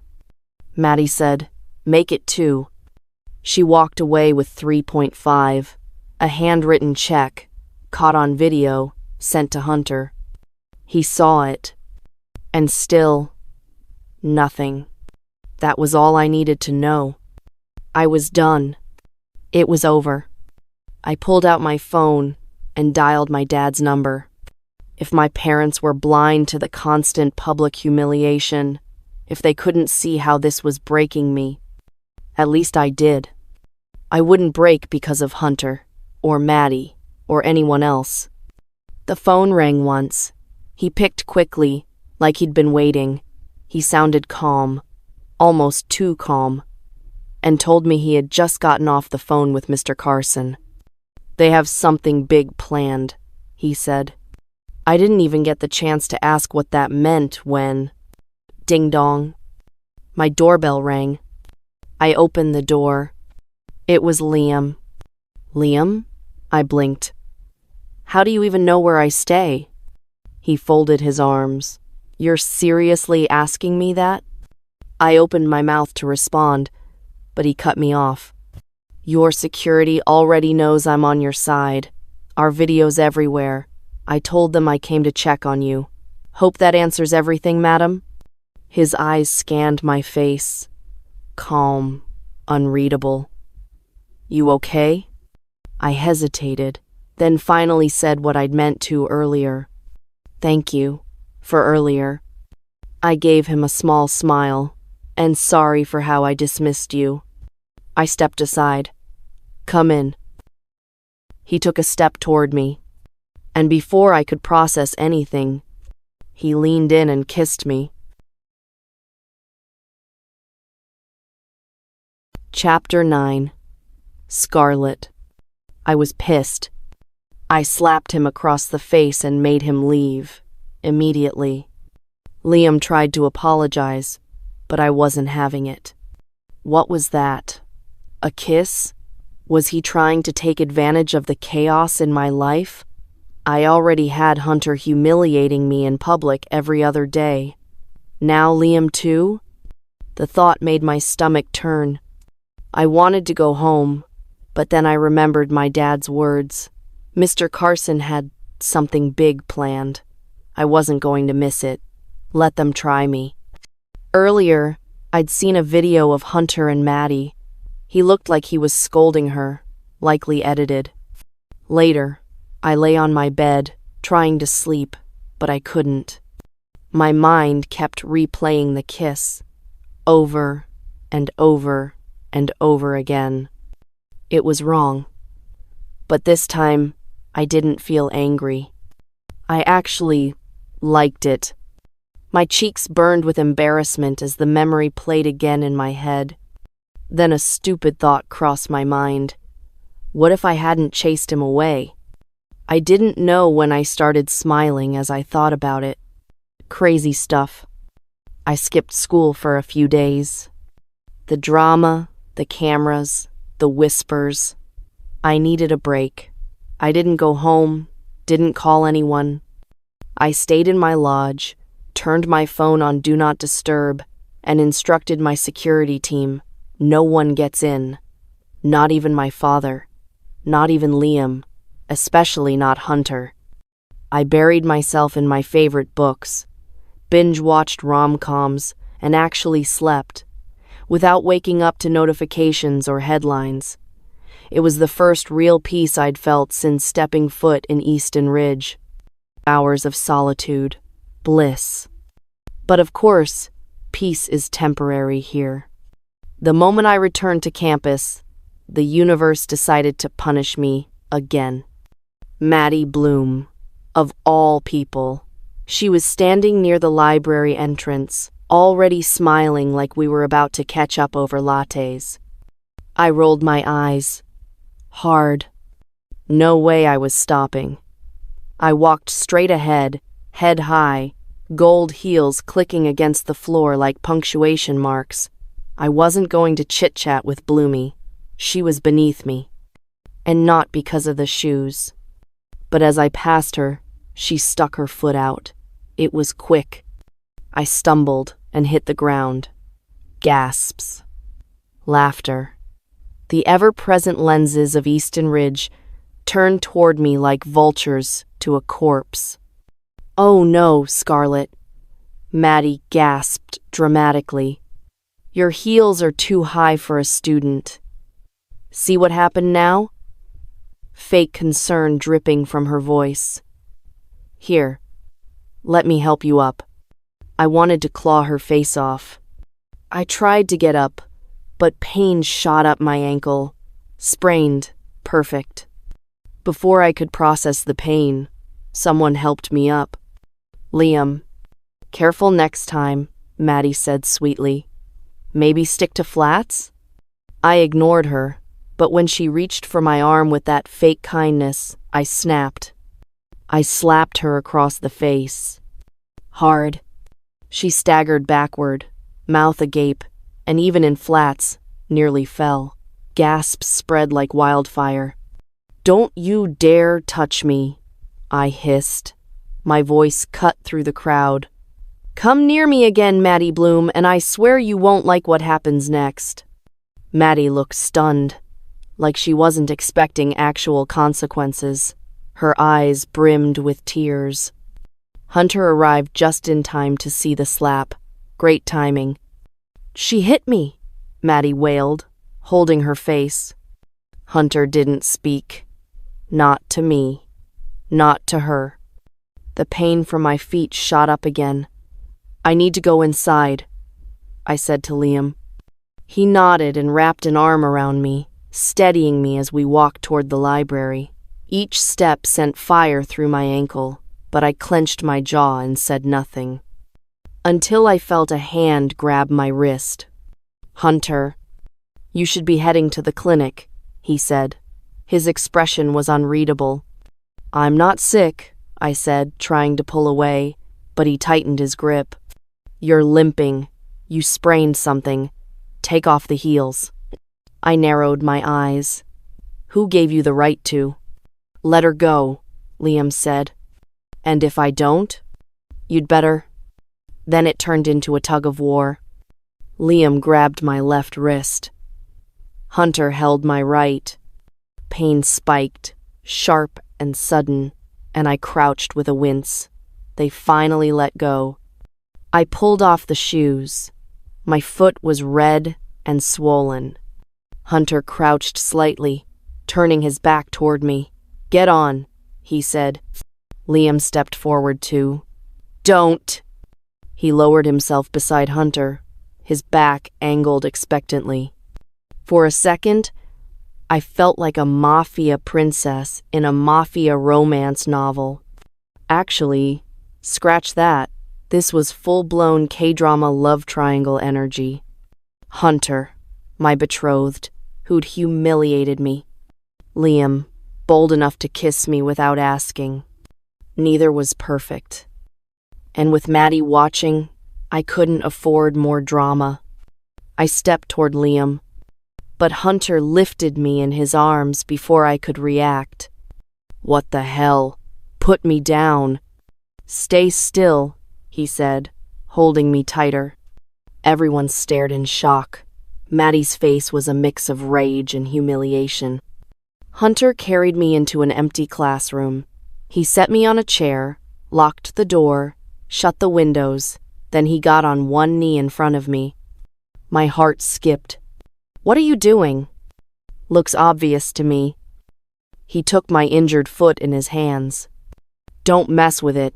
It hurts like hell. Close your eyes." "What?"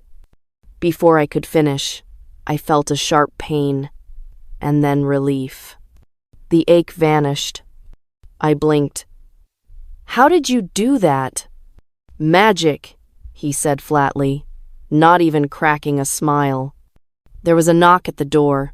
Hunter opened it, muttered a quick thanks to whoever stood there, then came back holding a pair of white sneakers like they were some kind of emergency medical supply. "Wear these," he said, holding them out. "Stop walking around like you're on a runway. Your foot looks like it's about to quit on you." Before I could argue, he knelt in front of me and began slipping them onto my feet, one after the other, gently holding my leg like I was something fragile, like I might break if he wasn't careful. Was this real? Was this the same Hunter Carson? "You're not going to defend your girlfriend?" I asked. "I hit her, remember?" I saw what happened. She tripped me. I saw. "So you do see her for who she really is now." Hunter looked away. "Maddie's not as bad as you think. I didn't defend her today because she was wrong, but she's—" "Oh, please." I cut him off. "What about accusing me and my parents of kidnapping her?" "Maddie didn't spread that rumor." "And showing up at my lodge?" "That was her idea." I shouldn't have said what I said. She was wrong. Of course, he was still defending her. "What about the $3.5 million she took from your mom?" He was silent. "Thinking of how to excuse that too?" I crossed my arms. Hunter stood up slowly. "Her mom's sick. The money went to the bills." I froze.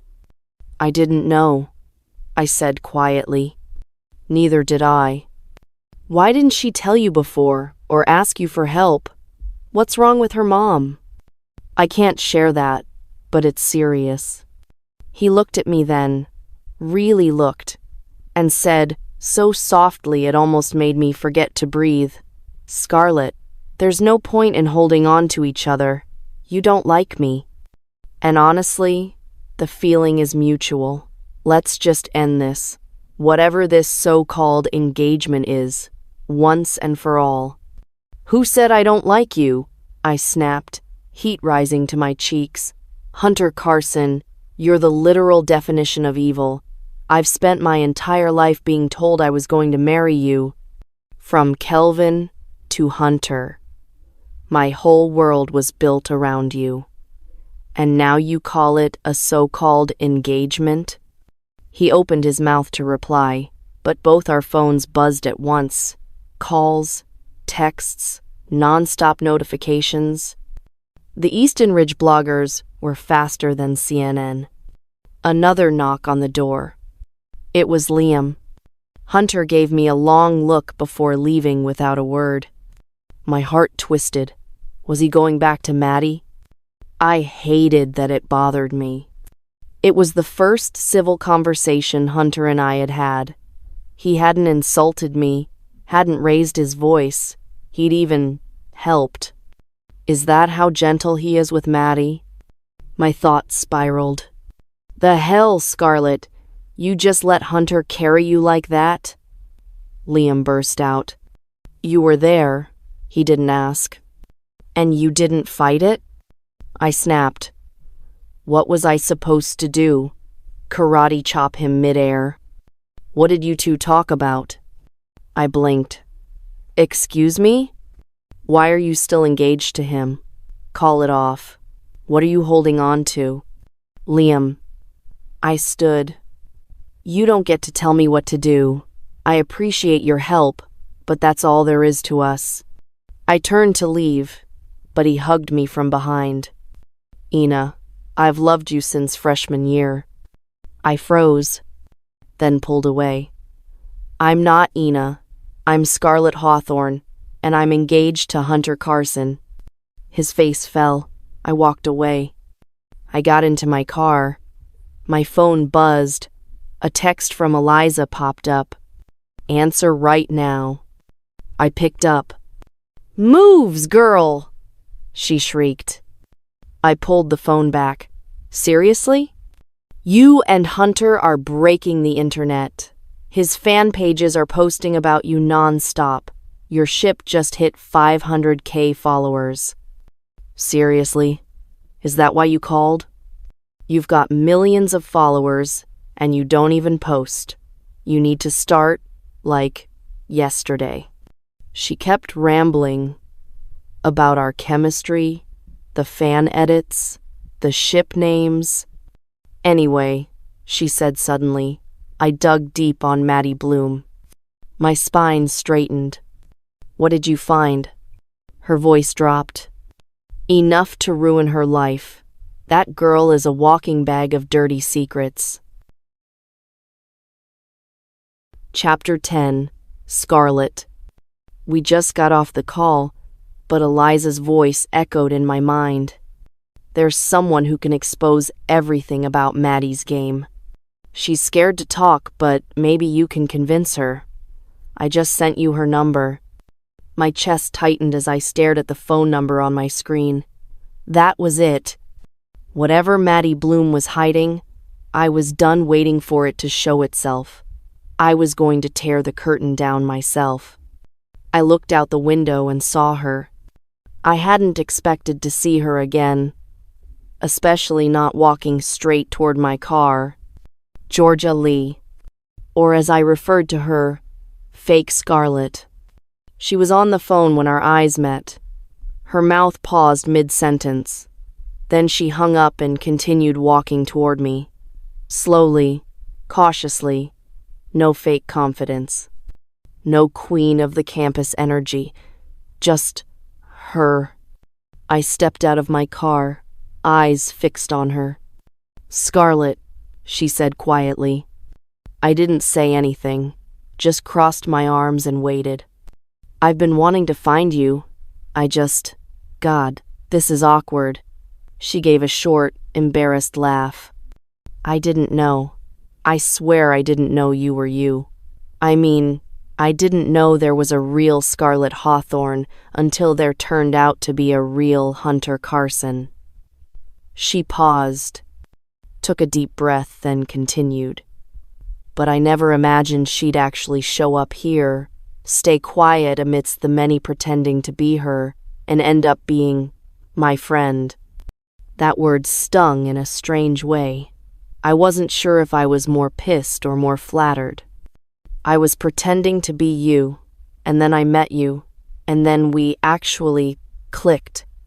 And I didn't know how to say, hey, so I've been walking around pretending to be you this whole time. She looked down at her feet. So I avoided you, because I was ashamed. And also, I'm sorry. I missed you. I missed us. That last part made me blink. She looked up, cautiously. I couldn't stay away, not with how people are treating you.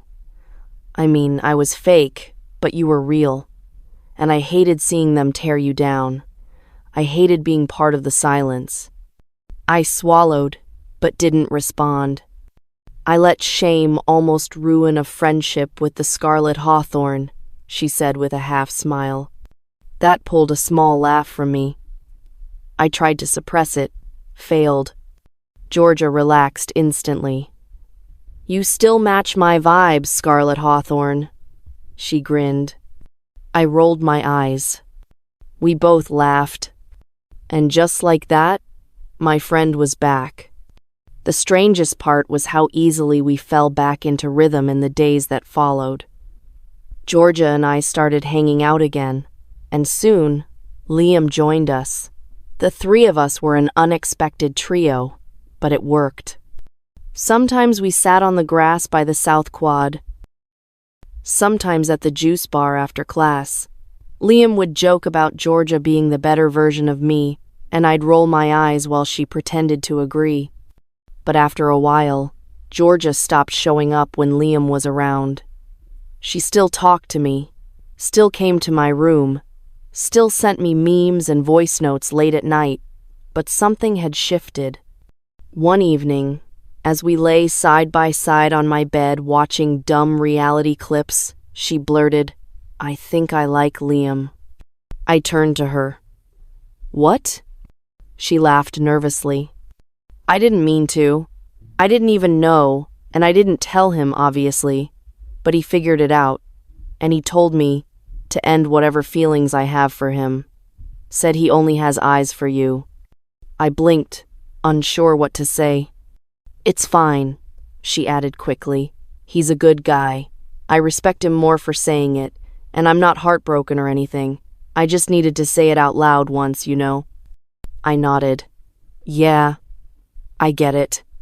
Later that week, when Liam and I were at the garden, I caught Hunter staring at us from across the garden, not blinking, not moving, just watching us. Hunter didn't say anything, didn't even react. He wasn't with Maddie now. I don't see them often anymore, but when I do, it's not like before. I don't see them laughing, playing, and disappearing during breaks. They just were. Or maybe I've just been too busy with my own friends to notice that I used to stalk them like it was a full-time job. One day after our activities, Liam walked me to my car. The evening sky was honey-colored as we walked together. He stopped, took a breath, and turned to me. "Scarlett," he said, "have you really never considered breaking off your engagement with Hunter and being with someone that's head over heels in love with you?" I didn't answer right away, because for the first time, I wasn't sure I didn't want to. Georgia is a wonderful person, you know. I tried to change the topic, but he cut me off. "You're not, Georgia. I only love all shades of you, Ina or Scarlett." I blushed, hard, but I pushed the feeling aside. We talked for a while longer by my car, letting the conversation linger until it felt right to part ways. The following weeks were surprisingly blissful and drama-free. Lectures were few. Most of us only came for projects and group works. Easton Ridge felt mostly empty, except for the ever-present bloggers who doubled as paparazzi, posting pictures of Liam and me on every social platform. Maddie and I barely crossed paths. When we did, she avoided me. Maybe it was the slap that reset her memory. Maybe it was the humiliation when Hunter didn't publicly take her side. Maybe Hunter said something to her. Whatever it was, it gave me peace. And if she'd been like this from the start, maybe I wouldn't be on her case now. Or maybe not. Either way, it was too late. I'd spent the past couple of weeks going on calls with Eliza and Megan, the girl she found the one who could expose Maddie's entire dirty little game. Convincing Megan to speak in front of Hunter hadn't been easy. It took a lot of promises before she finally agreed to reveal the truth. And no, it wasn't because I wanted Hunter back. In fact, I liked the peace in my life without him. But I needed him to see Maddie for who she truly was. If, after everything, he still chose her, then fine, so long as he knew. Tomorrow at 12 p.m., I'd set the time for our little Maddie reveal. Megan hesitated before agreeing, and honestly, when I saw her, I understood why. It was almost noon when I walked up to Hunter and Maddie outside the lecture hall. "I need to talk to you," I told him. "Privately," I added, glancing at Maddie. She clung to his arm. "You can talk here." I'll go with her, Hunter said calmly. Maddie looked like she might implode. We walked across campus until we found an empty classroom. Hunter didn't say a word, didn't even glance my way, not a peep. We just walked side by side. When we reached the room, he sat down and gave me the look that said, "Okay, say what you need to say." But less than a minute later, the door opened. Eliza and another girl, Megan. She looked like Maddie, but taller, paler, and with long, straight red hair. She stepped forward. "My name is Megan Bloom, Maddie's twin sister." Then came the truth. Loud, brutal. Their mother wasn't sick. She was dating the chancellor's PA. They'd known exactly who Hunter was from the start, and planned every move. Maddie getting close to him? That wasn't fate. It was strategy. Originally, it was supposed to be me, Megan said. But I had to leave for cancer treatment. She took off her wig. Her scalp was bald underneath. "I have cancer," she said. Her voice was steady. Too steady. "The plan was to use the money to cover my treatment. That was the deal. But the moment I got sick and left, Maddie cut me off. She ghosted me, and my mom stopped taking my calls, too." Her eyes dropped to the floor. "You see, I didn't grow up with them. Our parents divorced when we were young, and I chose my dad. I even testified against our mom in court. She hated me for that. For years." She paused, her voice faltering. "But I told the truth. I wanted to live with my dad. Maddie stayed with our mom. And when Dad died of cancer, I had no one left. I had to reconnect with them. I thought we were healing. But then I got diagnosed." Her voice shook. "Everything my dad left me. I spent it all on chemo, every cent. And just when I thought I was finally free, it came back." A sharp breath. "I didn't even know Maddie got $3.5 million from your mom," Scarlett told me. "That's why I'm here, because she promised to help cover my treatment if I told the truth." Then she pulled out the proof. Screenshots, group chats, receipts. Messages between Maddie and their mom. Cold, deliberate, and smug. Maddie bragging that she had Hunter wrapped around her finger, that she'd get close to him before Scarlett showed, that he was so gullible it's almost cute. Hunter didn't react, didn't even look surprised, like he'd already made peace with the whole thing, like he'd been ready to stand by Maddie no matter what. And then, after what felt like forever, he finally spoke. "Can you say all of that in front of her?" Megan nodded. He called Maddie. Minutes later, she walked in, ready to fall into his arms, but stopped. When she saw Megan, Hunter said nothing, just looked at Megan. "Say it." Megan did. Maddie crumbled, cried, screamed that it was all lies. But the screenshots didn't lie. Hunter's eyes were cold. "I wasn't mad that you got close to me. I let you in because I thought you were real. I defended you regardless." He shook his head. "I already knew. I had someone look into you. I also found out weeks ago that your mom wasn't sick, and that was when I wrote you off." Maddie's face went stiff with shock, but Hunter remained unmoved. "I wasn't going to say anything," he continued. "Just play along until you got tired, or we graduated and went our separate ways." But, he paused. By now, Maddie was practically wailing. She looked ugly now, raw, desperate with her mask finally off. "There's no point waiting. You, of all people, know I hate fake, and I think you're the fakest person I've ever seen." With that, he turned and walked out. Maddie sobbed, heavily. Eliza stepped forward. Leave Easton Ridge. Stay far away. But I stopped her. She can stay, if she can handle the shame. But if you cross me again, Maddie, I'll make sure the whole world sees you for who you really are. Maddie tried to lunge at Megan. We stopped her. Touch her, I warned, and I'll end you. My own blood sister. My twin. How could you betray me? She asked between sobs. You betrayed me. You and Mom. Megan stepped forward. Was I supposed to sit still and wait till I died? You got what you deserve. This is what happens when you get blinded by greed. They continued speaking, but I didn't care about that. I cared about Hunter. What could be going through his mind now? The only person he considered real turned out to be fake. His poor, innocent Maddie Bloom. I should be happy he got his heart broken, but I wasn't. I couldn't sleep that night. I was worried about Hunter. I got his number from my mom and called, but he didn't take my calls.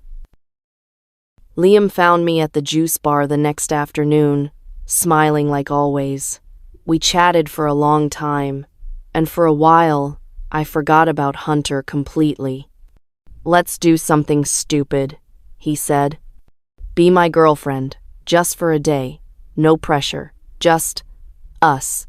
And if, after everything, you're still sure you don't feel anything for me, I'll stop trying. Really. I hesitated. He smiled, but it didn't quite reach his eyes. And I'd love for you to meet my mom. He paused. She'd love you, he added, voice softer now. She could use the joy. Something in his tone made me pause, just for a second. Then it was gone. He was back to being Liam. Goofy, warm, familiar. Liam, that's ridiculous. I promise I won't bother you with my feelings again if you still do not feel anything for me after being my girlfriend for a day. I agreed. And when the day came, it was the sweetest day. We laughed, we shared ice cream, we walked through the park. He read me a handwritten love letter, we had so much fun, and by evening, he dropped me off. He tried to kiss me before we parted. I wanted to give in, but I declined. When I got into my apartment, I found Georgia already in her pajamas. She'd texted earlier that she was coming over, in her exact words, to spend a few days or weeks. I went out with Liam today, I told her. She grinned. Tell me everything. So I did. She was genuinely excited, already joking about being my maid of honor. Eliza will surely sabotage the wedding if she's not maid of honor, I said, and we laughed hard at the thought. We played around, danced. She made her favorite dish, which we devoured. We were so loud, my security team had to check on us. Later, as we settled in to watch a movie together, Liam texted, "One last stop. Today shouldn't end without you meeting my mom as my girlfriend." Georgia lit up. She picked out my outfit, styled my hair, and did my makeup, like it was a real date or something. Soon after, Liam came. I went out to meet him. He drove us through the silent streets, but instead of a restaurant or house, we pulled into a cemetery. I frowned. "Liam, what the hell is this?" He parked, turned to me. "This is where my mom is." I froze. Something about the way he said it didn't feel right. The sparkle that had been in his eyes all day was gone. "Liam," I said slowly, "let's go back." He didn't move. I reached for the door, but his hand came from behind me, pressing a cloth to my nose. The world went dark in seconds, and I collapsed, right into his arms. Darkness. Chapter 11. Hunter. 3:04 a.m. The room was quiet, but my mind wasn't. The weight of my own stupidity pressed hard against my skull. I lay sprawled on the couch, staring blankly at the ceiling like it held the answers to every dumb decision I'd ever made. Maddie. I'd already blocked her phone number because she kept calling nonstop. Yet, her name felt like a bruise on my tongue. The lies, the games, the way she made me feel like I was finally in control when I was just dancing to her tune the whole time. Her lies still echoed in my head. Every word Megan had said, every fake tear she shed. Every time I defended her, thinking I was seeing something others weren't. Turns out I wasn't smart, just stupid, blind. I thought I was forging my own path. I thought I was living my life on my own terms and not based on what the Carsons and Hawthornes had planned. But I walked straight into someone else's plan. My phone buzzed. Unknown number. I answered.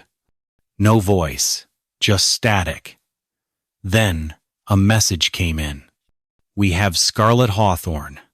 One wrong move and she won't make it. No police, no tracking, no calls. Wait for the address. If you care about her, you'll stay quiet. My chest went cold. Scarlett? No. No way. A prank? A threat? It was a very serious claim. I dialed back. It rang once, then silence. I was unsure what to think. Scarlett's apartment was one of the most secured buildings here. One of? No, probably the most secured. And when she was out, Liam was always with her, practically glued to her side like some shadowed knight. But still, I had to confirm. Early the next morning, Scarlett's apartment was in chaos when I got there. Her security team, usually composed, professional, robotic, was moving like bees in a disturbed hive. Calls flying out, voices raised, panic barely cloaked under professional control. One of the guards spotted me and rushed over. His face was grim. He told me the words I wasn't prepared to hear. She's not here. We can't find her. What? She went out last night, didn't return. Her phone's been off. So has her location tracking. We're still waiting for updates. I stared at him, numb. My heart pounded in my throat. She went out with a friend, another guard added. They said she'd be back in a few hours. Their words confirmed the text, even if they weren't aware how serious it was yet. Then I saw Scarlett's friend walking towards me, the one that's almost always with her when her knight in shining armor isn't there, Georgia. She stood in front of me, hair a mess, slippers on, a night robe thrown over what looked like pajamas. Her voice cracked as she spoke. Hunter? I didn't waste time. Where is she? Her lips trembled, and she looked like she hadn't slept a second. I don't know. She went out last night and still hasn't come back. My chest tightened. Went out? With who? She hesitated. Liam. She said they were just visiting his mom or something. A soft date, she called it, whatever that means. But she hasn't come back, Hunter. Not even a text. I blinked. Liam? Georgia nodded, fidgeting. Now, both their phones are off. I tried calling all night. I thought maybe they got held up somewhere, or maybe they went somewhere together and didn't tell me. But this isn't like her. I'm going to give her an earful when she comes. I don't know why everyone's so worried. It's scary. Her security team informed her parents, and that's how everything erupted. I stared at the blank phone screen in my hand. Georgia's lips were shaking now. Hunter, do you know something? What's going on? I didn't answer. I turned and walked out, heart pounding, fear curling around my ribs like barbed wire. By the time I left, police had come and were taking statements from Georgia and the security. But I told them nothing, because I couldn't risk moving too fast. Hours later, my phone buzzed again. Another text. 7 Blackstone Road. Come alone. No police or backup, or she won't make it. Drop your phone and pick up the blindfold at the gate. Enter blindfolded. They attached a picture. It was Scarlett. Unconscious, bruised, on a metal chair. I grabbed my keys and drove. I had to go. Alone. It felt like a death wish. It was about an hour-and-a-half drive from my apartment. Then I arrived at the abandoned warehouse district. The kind of place you only ended up in if you were making a deal or disappearing. I found the red box by the gate, dropped my phone, took the blindfold, slipped it over my eyes, and walked into the unknown. The silence was suffocating. The smell of stale yarn, rust, and sweat filled my nose. I tiptoed in with the blindfold draped over my eyes. No sight, only heart-pounding sound. Boots. A fleeting smell of stale coffee. Metal clanking. Something cold pressed against my neck. I fell unconscious. I woke up inside something moving, still blindfolded. It felt like a sack. My body was stiff. My wrists ached. It went on for what felt like hours.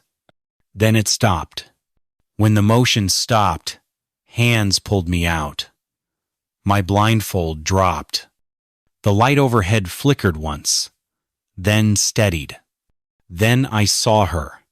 Scarlett, tied to a chair, head bowed, her hair matted, lips split. That unbreakable girl looked broken. Her head snapped up when she saw me, eyes wide, her voice cracked. Hunter?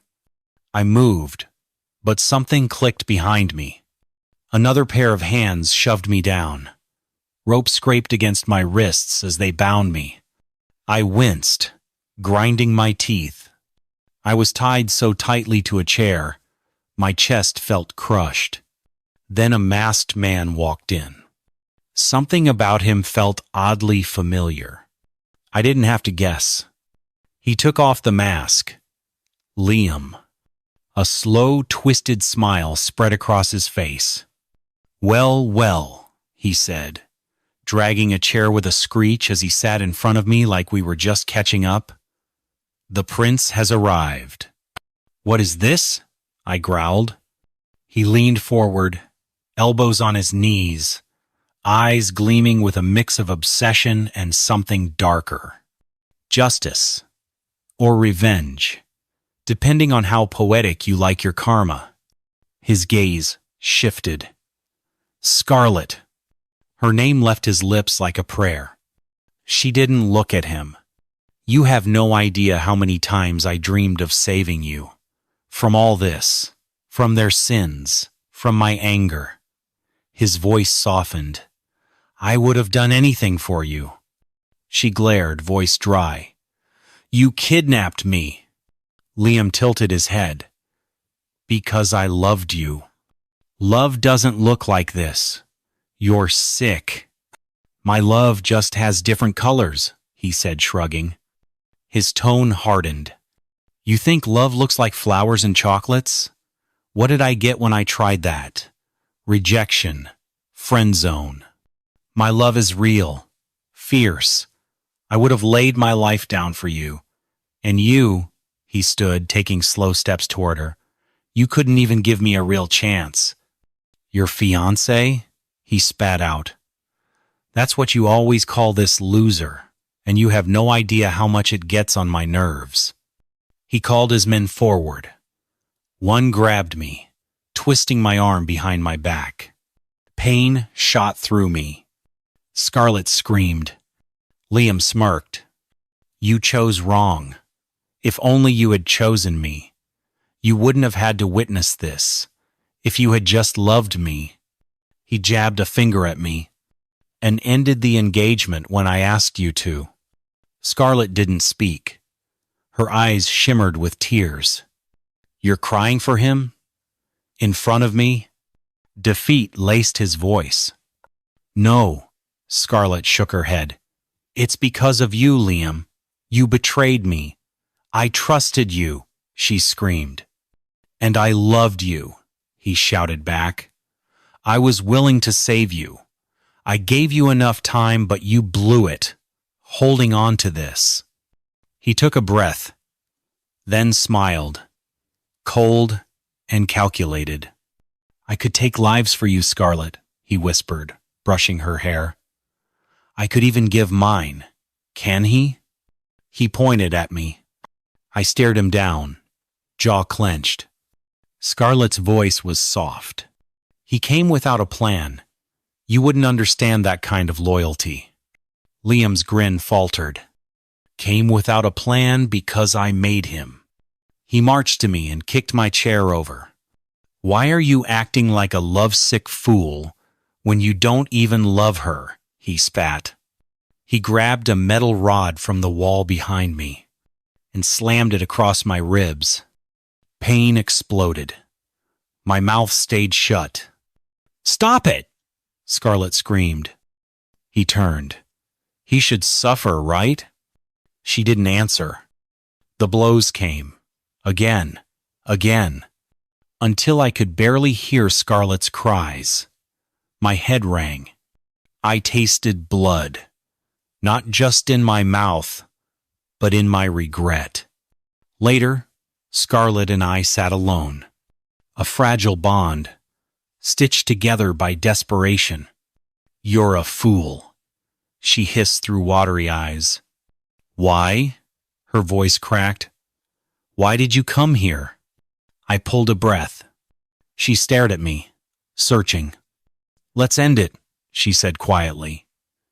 The engagement. Let's end it in front of him. I shook my head. He's not after that, obviously. He wants revenge.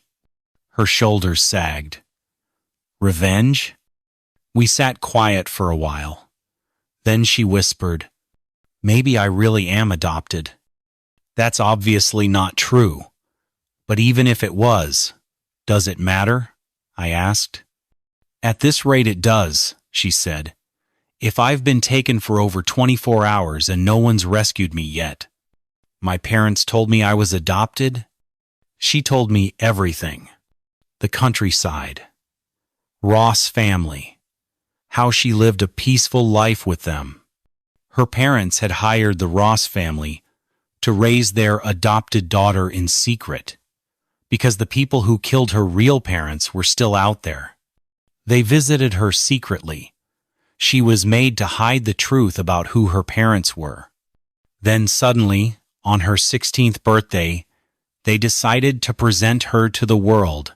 They even took her home, but changed their minds. However, she snuck into her father's private study, and that was where she found out the truth. That she was indeed Scarlett Hawthorne. Kelvin Greenwood, she said, her eyes on me. That was the name I was told. My future. My betrothed. Then I met you. You hated me. And I don't understand why. Why did you hate me? She asked, her voice barely above a whisper. I froze, heart tight, the memory crawling up like bile. I swallowed hard. I have my own story. I grew up thinking I was the maid's son. Poor, invisible, bullied for it. I paused. I was told I'd be moving schools to meet Tina Gloss. Ina Ross, she corrected. I was told Tina Gloss? You heard wrong, she said. So I was told I was going to meet her. I was excited. I didn't have friends because I was very poor, probably the poorest kid in the region. I was bullied. No friends. So, I was excited about meeting Tina Gloss. I changed schools to a nursery school for rich kids, and the bullying got worse. Tina Gloss never came, and I was never pulled out. Everyone bullied me there, especially one girl. She was always on my case, didn't let me rest, always in front, ready to tease me. I cried a lot back then, and hated rich kids, especially rich girls. I hated Tina Gloss too. Scarlett blinked. What nursery was it? I told her. She froze, but said nothing, then smiled softly. I think I understand. I mean, I wasn't bullied in nursery, but I think I understand why you hated me so much. Apart from that, I just didn't want my parents dictating my life for me, I said, then cleared my throat. When I was 10, my mom came to get me. She was planning to divorce my dad and run away with me. He somehow figured it out and caught us at the airport. She told me I was Hunter Carson, but made me swear never to tell anyone. I agreed, because I didn't want anything to do with them. I hated them for making me live a hard life. Scarlett nodded. I chose my own name too, left Kelvin behind, I continued. I made them change my location, changed the people I lived with. I stopped answering to Kelvin Greenwood, because it hurt too much to carry. The bullying, the tears, the pain. I chose Richard, and lived peacefully. My parents ensured I lived comfortably. Still didn't live as a rich kid, but I was regular enough not to get bullied. Our eyes locked. She opened her mouth to speak, but slam. The door burst open. Liam stormed in. Hair wild, eyes unhinged. His voice was cold fury. Finished whispering, lovebirds? He glared between us. You know what? Since we're talking about the past, why don't I share mine? He dragged a chair and sat right in front of us. You both spoke of how you had to live with false identities because of your parents. Well, I had to live with a false identity because of your parents. He dragged out the words. Or more specifically, your father's. Scarlett and I exchanged glances, confused. He let out a cold laugh. Of course, they didn't tell you about their dirty little secret. He stood, hands in his pockets. You see, our fathers were involved in dirty business years ago. Very dirty. They were in a group. Let's call it a syndicate. They were friends, shared everything, built their wealth together. Until they wanted out, they made a pact to walk away and expose the group if they weren't let out peacefully. He paused, voice tightening. But on the day they agreed to come forward, my father was betrayed, shot, labeled a criminal. My mother spent the rest of her life trying to clear his name. He shook his head slowly. And your fathers? He sneered. They got rich. We got hell. He leaned close to me. Hunter Carson, you said people bullied you for being poor? Cute. Imagine being poor and the son of a so-called criminal. Then he told us how his mom had been tracking my real identity through my mother's visits. How he found out who I was and transferred to Easton Ridge. How he once liked Ina Ross in his old school, only to find out she was Scarlett Hawthorne now. Oh, he added with a smirk, and my real name is Russell Hallstrom, the one who's going to end your little fairy tale. He turned to Scarlett. I loved you, he said, voice trembling. I tried to save you, but you still wanted him. He reached out, stroking her cheek. She flinched. I thought you'd change your mind on your own, but you're so stubborn, he whispered. He moved his hand toward her lips. Scarlett turned her head sharply, disgusted, but he didn't stop. The closest I ever got to you was that kiss. Kiss? The word burst out of me louder than I intended. Yes, he said. We can do it again if you want proof. You kissed him? I asked Scarlett, stunned. Seriously? She snapped. You kissed Maddie? Well, Maddie didn't get us dragged into this mess. I shot back. Scarlett rolled her eyes. Russell laughed. A low, twisted sound. Enough, Romeo and Juliet. Don't play jealous lovers in front of me. He kicked the chair behind him. Since we all know our pasts and motives now, let's get some sleep, because tomorrow morning is your final act. Everything's ready. The videos will go to your parents. He turned back to Scarlett. I'll make it quick for you, my love, but for him, he pointed at me, slow and painful. Then I'll join you, and we'll finally be at peace with my parents. All together. Don't fall for Hunter before I get there, or I'll find him on the other side and finish the job there too. He smirked. Liam turned his back to us and drew a firearm from his waistband. I won't use this on your fiancé. It's too fast. I've got blades. Piece by piece. He raised the firearm, like he was testing its weight. Then a voice shouted from outside. Police! Open up! What? His voice dropped to a whisper. Liam turned to me, eyes sharp. You? I smiled grimly. I didn't come unprepared after all. He froze. His face drained of color. Not shock. Rage. Plan changed. He pointed the firearm at me. I'll end him now. Then you. Then myself. Let them find bodies. Scarlett screamed. Please don't. Outside, more noise. Shouts. Footsteps. A loud crash. Sharp bangs. Liam's eyes darted wildly. He turned to me again. You set me up? He scoffed. Bold. I like bold. Let's be friends. In the afterlife. He raised the firearm. 2 of his men burst in. We can still get out. Don't fire or they'll track the sound. There's a back door. You dropped your phone, he said, confused. Yeah, I nodded. But I came with something else. A tracker. He blinked.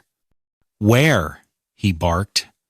Belly button, I said flatly. Liam screamed in frustration. Don't shout, his men snapped. We'll get them another day. The others have already fled. They tried dragging him to the door, but he pulled free, turned, and aimed the firearm at me. The trigger clicked. Scarlett screamed. And then, a loud bang followed. Then another, and another. Chapter 12. Scarlett. It was the first gunshot that pulled the last string and made me realize just how damn serious and vile Liam Callahan, no, Russell Hallstrom, really was. It cracked through the air. Sharp, cruel, final. Hunter! I screamed. Hunter's eyes went wide, as if he hadn't believed Liam would actually pull the trigger. His body jerked against the ropes. For a second, it almost looked like he might break free. But then another shot cracked through the air, louder somehow in the silence that followed. His head dropped forward. Crimson spread across his shirt, pooling at his waist. He didn't scream. He didn't move. His chair tipped slightly, then steadied. But he was still. Too still. And everything in me broke.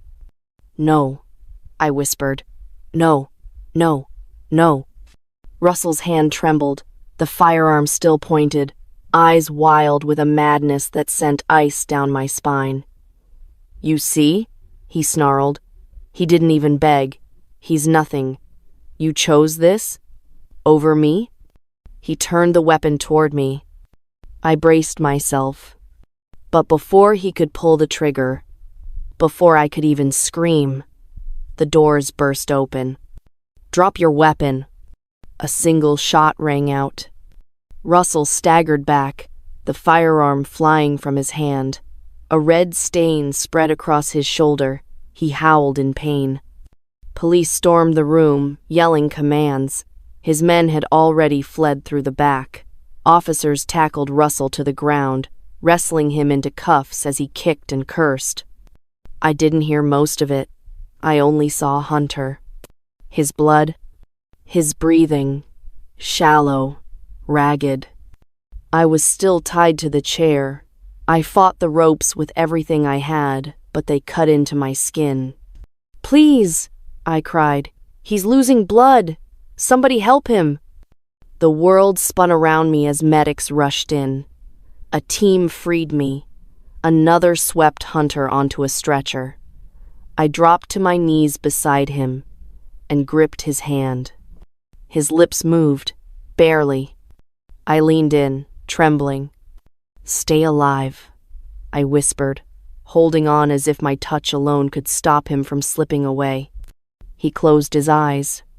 The medics lifted him onto a stretcher. Blood soaked the sheets underneath him. His chest was still moving, but barely. I stumbled up and followed, ignoring the voices around me, the chaos, the questions. I only heard one thing, the shallow, desperate sound of his breathing. Outside, flashing lights blurred my vision. Mine and Hunter's parents were there.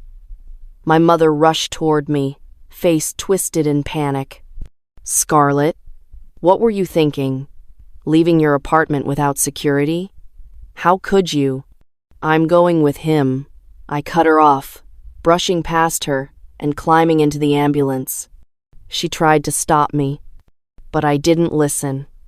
I sat beside him, holding his hand as the ambulance doors slammed shut and the sirens screamed through the night. I didn't cry. No, I just stared at his face, pale and broken, and whispered over and over again, "Don't die." The hospital was a blur of motion and white light. Doctors shouted codes I didn't understand. Nurses pulled Hunter's stretcher out of the ambulance and rushed him down a long corridor. I tried to follow, but someone held me back. A nurse, kind but firm. "Ma'am, you need to get looked at." "I'm fine," I said, hoarse, shaking her off. "He's not." "You're hurt too," she insisted. "Your wrists. Please, let us help you. They're taking him straight to emergency. You won't be allowed in right now." I froze and nodded, just once, then followed numbly to a different room. It wasn't until I sat on the cold examination bed that I realized how badly I was shaking. A doctor examined my wrists, muttering about rope burns and minor bruising. Someone checked for a concussion. Another nurse cleaned the cut on my forehead and gave me water. I drank it with trembling hands. She bandaged my bruised wrists and placed a plaster on my forehead. Eventually, the door creaked open, and 2 officers and doctors stepped in. One officer knelt beside me while the other stood, notebook in hand. "We need a full statement, Miss Hawthorne. Can you talk?" I nodded slowly. "I'll tell you everything." I recounted it all. The texts, the blindfold, the warehouse, Russell's mask coming off, the twisted speeches, the threats, the beatings. I told them about the gunshots, the police barging in just as he was about to shoot me next. They listened, quiet and focused, only breaking their silence to ask for names or timelines. And then I asked the only thing I cared about at the moment. "Where's Hunter? What's happening to him?" The kneeling officer exchanged a glance with the other. "He's in the intensive care unit. 2 bullets entered his torso. One punctured a lung, the other tore through soft tissue and grazed his liver. They're doing everything they can. Will he live? He lost a lot of blood. He went into hypovolemic shock in the ambulance. His heart stopped once in the trauma bay, but he has been resuscitated. He's stable for now, but unconscious. It's too soon to say. It was the doctor who answered. I gripped the edge of the bed, staring at the floor as his words sank in. You said he's in the ICU? Yes. Can I see him? Not now, the officer said gently. He's in critical condition. They'll let you in when it's safe. Hours later, they offered a room to rest, but I refused. I just wanted to wait outside the ICU doors. My parents were still at the hospital. My mother approached again, this time calmer, but her words still stung. We've been worried sick about you, and all of this happened because you walked out without security. What were you thinking, Scarlett? I have warned you against that countless times. You never listen. I didn't answer her. I just walked past her, down the hall, and sat outside Hunter's room. The first time I was allowed into Hunter's room, I almost turned around. He lay still, pale, bandaged, lifeless. Tubes ran from his arms. A ventilator hissed softly in the corner. The only sign he was still fighting was the slow beep of the heart monitor beside him. He didn't move. He didn't even twitch. His chest rose and fell in shallow breaths, like his body was hanging on by threads. You're a fool, I whispered, my throat tight. You really came without a plan. No backup, no bulletproof. I sat beside him. My fingers barely brushed his hand. Thank you for coming for me, for everything. Tears slipped down my cheek. Please don't die. They discharged me later that evening. I didn't want to leave, but I couldn't stay. I wasn't family. Not technically. And my parents were already waiting at the hospital entrance. We drove home in silence. I didn't speak until we were inside. Then I turned to my father. I want the truth. He looked up from where he'd just sat down, startled. Scarlett. Don't Scarlett me, I snapped. Liam, Russell, said you and Mr. Carson were involved in some kind of dirty past. He blamed you both for what he did. To Hunter, to me. Was he lying? My father's jaw tightened. My mother reached for my hand, but I pulled away. You always told me we were hiding because the people who killed my real parents were after me, I said. That was a lie. Then you said it was to spice up my betrothal, to keep the mystery power couple a secret. So the world continued to talk and guess, till it was the right time to reveal ourselves to the world, after we graduated from college. It didn't make sense, yet I chose to believe you. My voice rising. But that was only part of the truth, wasn't it? We were hiding because of you. Still, he hesitated. I shook my head, backing away. You won't even say it. Then don't bother. I'm done. I turned and walked to my room, locked the door behind me. Everything I thought I'd finally figured out had just shattered right before my eyes. My father was the living, breathing, walking bag of dirty secrets now. The next morning, I visited Hunter, still unconscious, still fighting. I told him about my parents' silence, about how exhausted I was, about how I felt hurt by everything. Then I went home, and again, locked myself in my room. That routine continued for days. Hospital, home, silence. Until one night, my father knocked on my door and didn't leave. He waited, quiet, until I let him in. He sat down, took a breath, and finally told me the unfiltered truth, I hoped.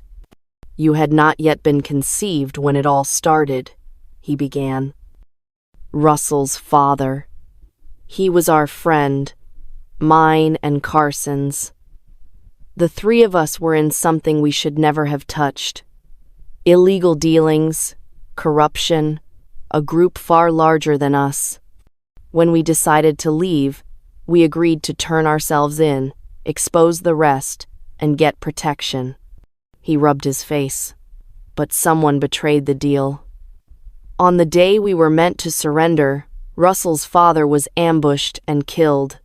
It was made to look like he ran away and was gunned down resisting arrest. We don't know who set him up. It could have been one of us, but Carson and I swore it wasn't. His wife, Russell's mother, pregnant at that time, never believed that. She swore vengeance. I sat frozen, listening. She poisoned Carson's twin girls, toddlers in nursery. They died. No proof, no justice. We suspected her, but she covered her tracks too well. Then she paid thugs to attack your mother. When she was 3 months pregnant with who could have been our first child, your sibling, we lost the baby. I covered my mouth. At the time, Regina Carson was 5 months pregnant with Hunter. After that, we made the decision. We would hide him when he's born, after he's been weaned. You mom got pregnant with you before Hunter was born, so we thought we'd hide you both, separately. So in case Russell's mom caught one, the other will be safe. To protect you both, we let the world know your names, then gave you fake identities. We stayed away, so you won't even be confident to tell people about your relationship with us. But even if we were far, we were very close to you. But why the engagement? I whispered. Because you were boy and girl, and we thought it would be a good excuse for the world. Also, we thought if the danger ever came back in the future, when we're no more, you'd be together, stronger as a pair. It didn't take long before headlines started calling you both the power couple. It made the secret easier to keep with raising suspicions. Then we found out Russell's mother died. That's when we prepared to bring you both out. But the day before your 16th birthday, we got a warning that someone else had taken over the group. The threat wasn't over. So you kept lying, I said. Kept hiding us. Let us grow up confused, angry, without answers. He lowered his head. Yes. And now Hunter is barely alive, battling for his life, I said, my voice shaking, because of a misunderstanding, because of your past. We did what we thought was best, to protect you both from our past. He closed his eyes. I'm sorry, Scarlett, truly, but I swear on everything I have, the past ends here. Russell Hallstrom. Liam. Will never hurt you again. He will pay for what he's done. And you and Hunter will never carry this burden again. I returned to the hospital the next day with books I was going to read in Hunter's hearing, since the doctor had said he could hear. I'd barely entered the hallway when I stopped short. Through the glass, I saw her, Maddie Bloom, perched beside Hunter's bed, her hands wrapped around his, her eyes red-rimmed as she whispered something only he could hear. I stood glued to the spot. Before I could open the door, I felt a hand on my shoulder. I looked back to see Hunter's mom, Mrs. Carson. She glanced at Maddie in the room, then looked at me. How did Maddie Bloom know Hunter's here? I asked her. I told her. She said, I brought her here, she added. But she didn't let me finish saying what I wanted to, as she lifted a finger to make me pause. The engagement, she said softly, was for protection. Now that everything's out, no one needs to be forced into anything. You and Hunter are free from all of this. I nodded, but I couldn't take my eyes off Maddie. She was stroking his hair now, crying. When Mrs. Carson went to speak with a doctor, I quietly stepped into the room. Maddie turned, startled. I glanced at unconscious Hunter, then at Maddie. "You're here," I said. She stood. "Yes, as I should be," she said. "I know I've made mistakes," she added quickly, "but I love him. I've cut ties with my mom. I'm trying to make things right with Hunter. And I'm not going to let you squeeze yourself back into his life because of my mistakes." I blinked. I didn't come to fight Maddie. I came to see the man who risked his life for me. Her eyes narrowed. "I left him with you for only a few days and now see the state he's in. I don't want to call you bad luck, but then—" I flinched. But before I could say anything, Mrs. Carson returned. "Scarlett," she said gently, "leave Hunter with Maddie. We all want him to wake up, and we know he loves her. Let her stay." I glanced at Hunter, still unmoving. Then I walked out. I found a doctor later and asked about Hunter's condition. He exhaled slowly. "We've removed both bullets. One had pierced his side, damaging his spleen. The second fractured a rib and punctured his lung. He lost too much blood. We've done several transfusions. There was also trauma to the brain, likely due to lack of oxygen for a brief time or the shock to his system. He's out of critical danger now, but we can't predict when or if he'll wake up." I nodded, even as my heart dropped. He was stable, but still unconscious, still silent, still not Hunter. Chapter 13. Scarlett. I waited until later that evening. When Maddie left, I stepped into the room again. I said nothing, just watched him. Then I left, and that became my routine. Day after day, I'd come to the hospital. Sometimes I'd see Maddie, sometimes not. She always went in first. I waited outside, then took my turn when she left. Then one day, I came with my mom.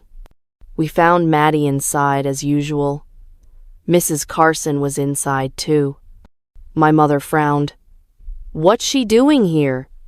"She's his girlfriend," Mrs. Carson replied simply. "Hunter chose her. I brought her here hoping her voice would wake him, and I won't stop her. She's his choice." My mother's voice was sharp.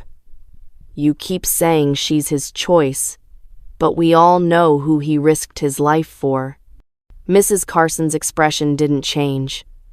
"And I've never stopped Scarlett from visiting. But I won't drive Maddie away either.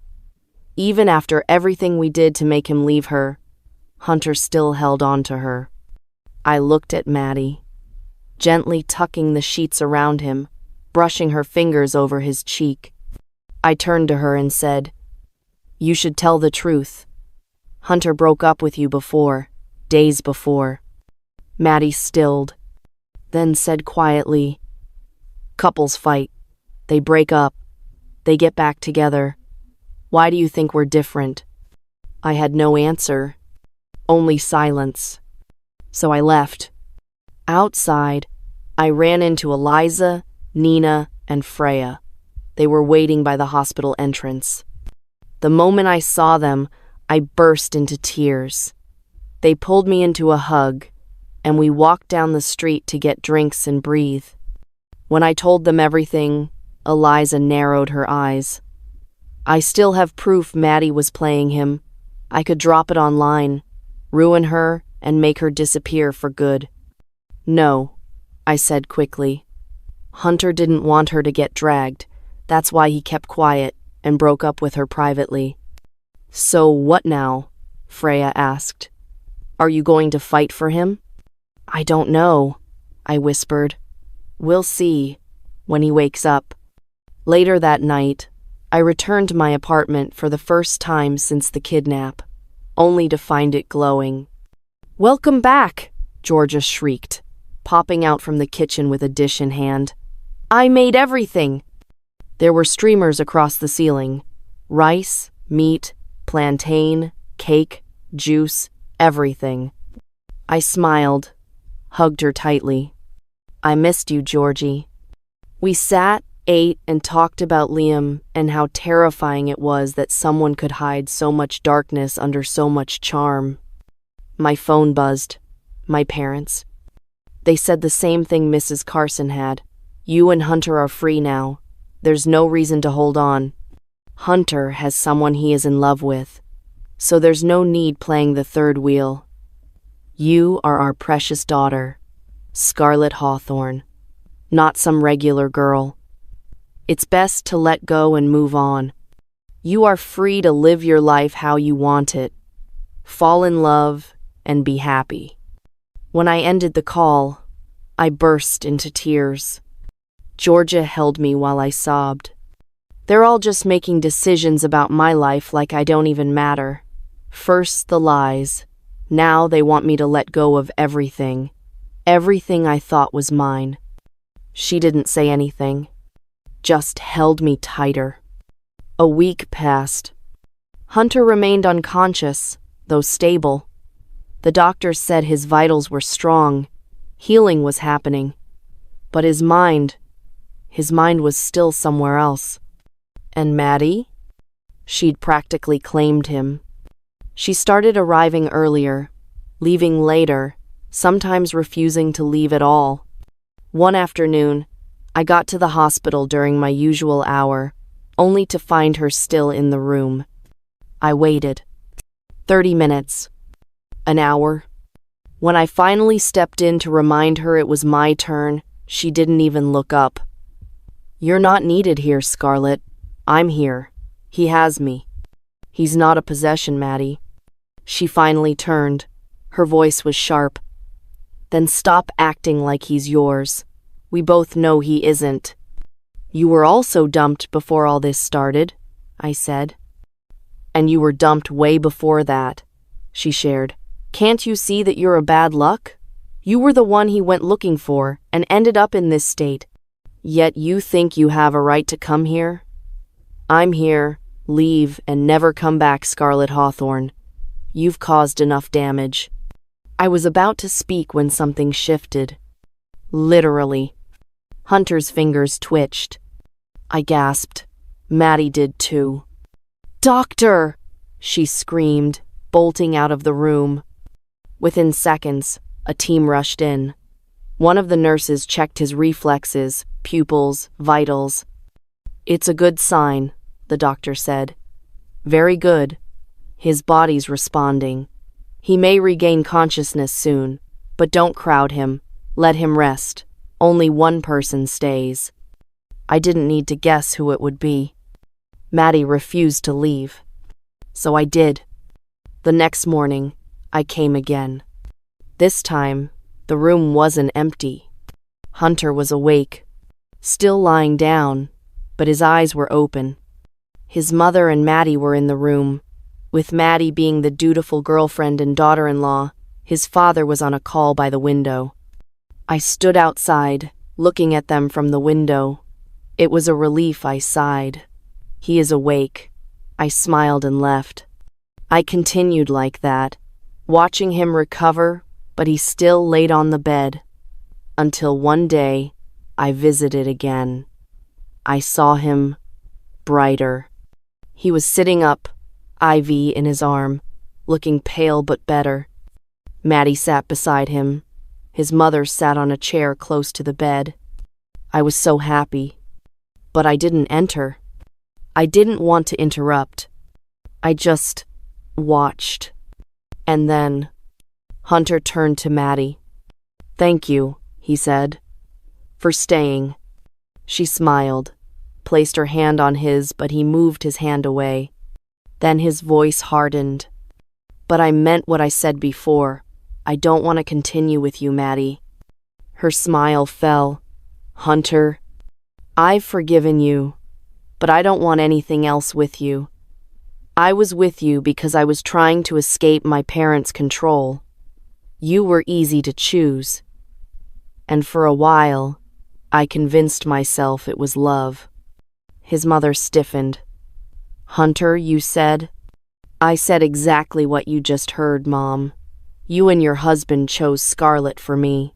So, I went the other way. I chose Maddie because I thought I was choosing for myself, but Maddie was pretending. Using me. And I let her." Maddie's face crumpled. "I cut ties with my mom. I really love you, Hunter." Her eyes got teary. "I've changed," she added. "I know, and I'm glad. But that doesn't mean we go back to what we were," he said. His mother moved closer than him, still surprised.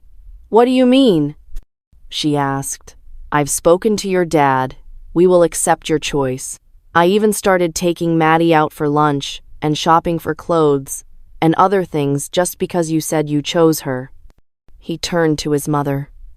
"Please stop living my life for me." Then he looked at the door. I hid. I didn't wait. I smiled, just a little. Then I walked away. Weeks passed. I kept visiting, but never entered when he's awake.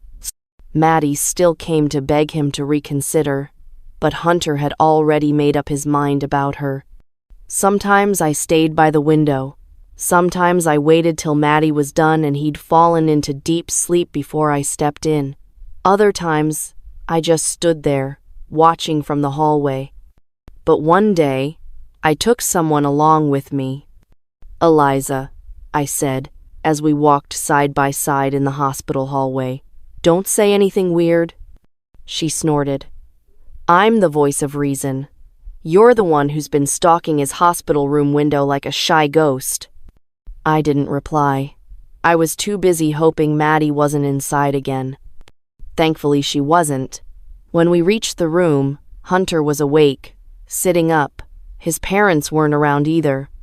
His face lit up, softly, as I entered. "You finally came in," he said. "I thought you'd stay glued to the window." I raised a brow. "You always knew I was there?" He nodded. I didn't reply. I just stood there, unsure. He broke the silence. "Scarlett." "No," I interrupted. "Let me go first." He nodded. I stepped closer, taking a deep breath. Now that everything's out in the open, the past, our parents' secrets, I think we should end the engagement. He stilled. "It was meant to protect us. I get it now. But that part of our lives is over. We're free now. Free to live without obligation." He was quiet. Then he nodded. "I agree." My heart ached, as if it had dared to hope for something else, but reality couldn't be twisted. We exchanged glances, no words. Then I called out for Eliza to enter. She did. He looked at Eliza, the one who came with Maddie's sister, he said. Eliza grinned. "Hi, Hunter. And yes, you do remember me from that day. But how about from nursery school? Do you remember me from back then?" His brows furrowed. "Am I supposed to remember you from back then?" he asked. I stepped in, heart racing. "Hunter, we need to tell you something." He tilted his head. "Okay." I swallowed. "You remember the bully from your nursery?" He blinked.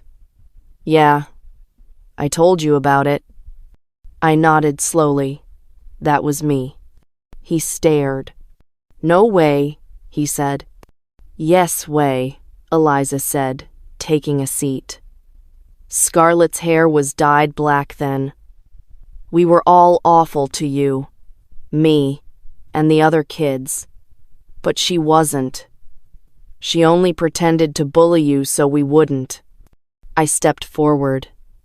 "You cried every time I touched your book, but you never knew what I was stopping the others from doing. I thought I was helping. I didn't know I was making it worse." Hunter looked completely thrown. I went on. "They planned to pour ink on your face once. I told them I'd do it myself. I didn't. I just flicked your ear, and you started crying. Eliza snorted. He was a crybaby. I sighed. I was told Kelvin Greenwood would be coming to my school, a rich kid like me who I'd marry when I grew up. I wanted to be friends with him, but they later told me he won't come. So when you came, I didn't think it was you, even though you had the same name. You weren't what I expected. You were very poor, quiet, always alone and easy to bully. I didn't want to be your friend, but I didn't want you getting bullied. I thought I'd protect you instead because of your name, Kelvin Greenwood, in my own messed up way. He rubbed his eyes slowly, like trying to piece it together. I still remember, I added. One day, I wrote in your notebook and you cried. But what you didn't know was that the kids had planned to throw your lunch on the floor. I just didn't want that to happen. Eliza nodded. She was annoying, but she did care. Hunter blinked slowly. We all sat and stared for a while. Then I said quietly, "That's why I think, now that we know the truth about everything, the past, the engagement, it's better to end it." I hoped he'd say no. He nodded slowly. "You're right. But not now," I added quickly. "When you're better, when you're discharged, we'll do it properly, peacefully." He looked at me. No emotion. "Okay," he said. "Deal." Days passed. I kept visiting him, but we never spoke. We only looked at each other until I got tired and left. It seemed my confession about being the nursery bully had reopened old wounds. And he hated me now. Again. Hunter was finally discharged from the hospital, but I didn't expect to see him the day after he got discharged. I wasn't even dressed properly when I heard my doorbell ring. I opened it and froze. Hunter stood there, in jeans and a black hoodie. He looked tired. He looked alive. My heart stumbled. "Hey," he said. You're here," I said, stepping aside. "Yeah." He walked in. "I thought I'd come see you. You didn't call. I wanted to surprise you." "Surprise me with what?" He reached into his backpack and pulled out a manila folder. "This." He sat on the couch, dropped it on the table. I raised a brow. "Is that what I think it is?" He nodded. "Contract termination. Got it from both our parents. All legal, all official." I opened it. It was real. So real. Our parents already signed. Annulment of engagement by mutual agreement. Mutual? My fingers hovered to where we were meant to sign. The ache in my chest was second to none. He brought out a pen from his pocket. Hunter came prepared. Too prepared. He signed his name and passed it to me. "We're free," he said with a smile. I stared at the line where my name was supposed to be signed. My fingers trembled slightly, but I signed it, slowly, carefully. He was staring at me, relaxed, like a burden just lifted off his shoulders. I leaned back. "That's it," I said. "It's over." Hunter nodded. "We're no longer engaged." Chapter 14. Scarlett. There was a long silence. He didn't leave. He just kept staring at me. I waited, and then he said, "You know, it feels good to finally have the freedom to live on our own terms." "It does," I said honestly. "No more lies, no more past." He nodded. "I've been waiting all my life for the day we'd finally sign these papers." "It's a relief," he said with a sigh. His words made my heart sink. I didn't know how I felt exactly. If I felt pissed or hurt or both. I just gave him a small smile. obviously not genuine. I never thought we'd ever call off our engagement. I'd wanted to one time when I was mad at you. But then, I didn't think it would actually ever happen, I said, trying to sound okay about it in the midst of the chaos going on in my mind, the fire erupting in my heart. Well, it has happened now. We didn't agree to it from the start to begin with. Our parents made their mistakes and decided for us too. Anyway, those things do not matter now. What matters now is that we're old enough and we can decide for ourselves, he said. I didn't respond further because I wasn't sure if his words were putting out the fire in my chest or making it burn hotter. He cleared his throat before he spoke. That's why, he paused. I want to ask you something. I raised a brow. What? He smiled slowly. It's been a long ride, Tina Gloss. I rolled my eyes. It's Ina Ross, thank you. And it's been a long ride, Kelvin Greenwood. Richard Brown. He chuckled. And then his eyes turned serious. Scarlett Hawthorne, Hay said, voice low. Can I pursue you? No pretense, no pressure, as myself. Hunter Carson. Not because of an arrangement, not because of the past, not because of our parents or anybody else, just because I want to. My breath caught in my chest. He took a steadying breath. And when I do catch up, will you be my girlfriend? I stared at him. I'd waited so long to hear that. But still, you're crazy, I said, crossing my arms. You show up with a termination contract and now you want to start something new? I wanted to end what our parents started, he said, and start something real with you. I looked away. You're just saying that because Maddie betrayed you. I won't be someone's second choice. You're not, he said quickly. You're my first and only choice.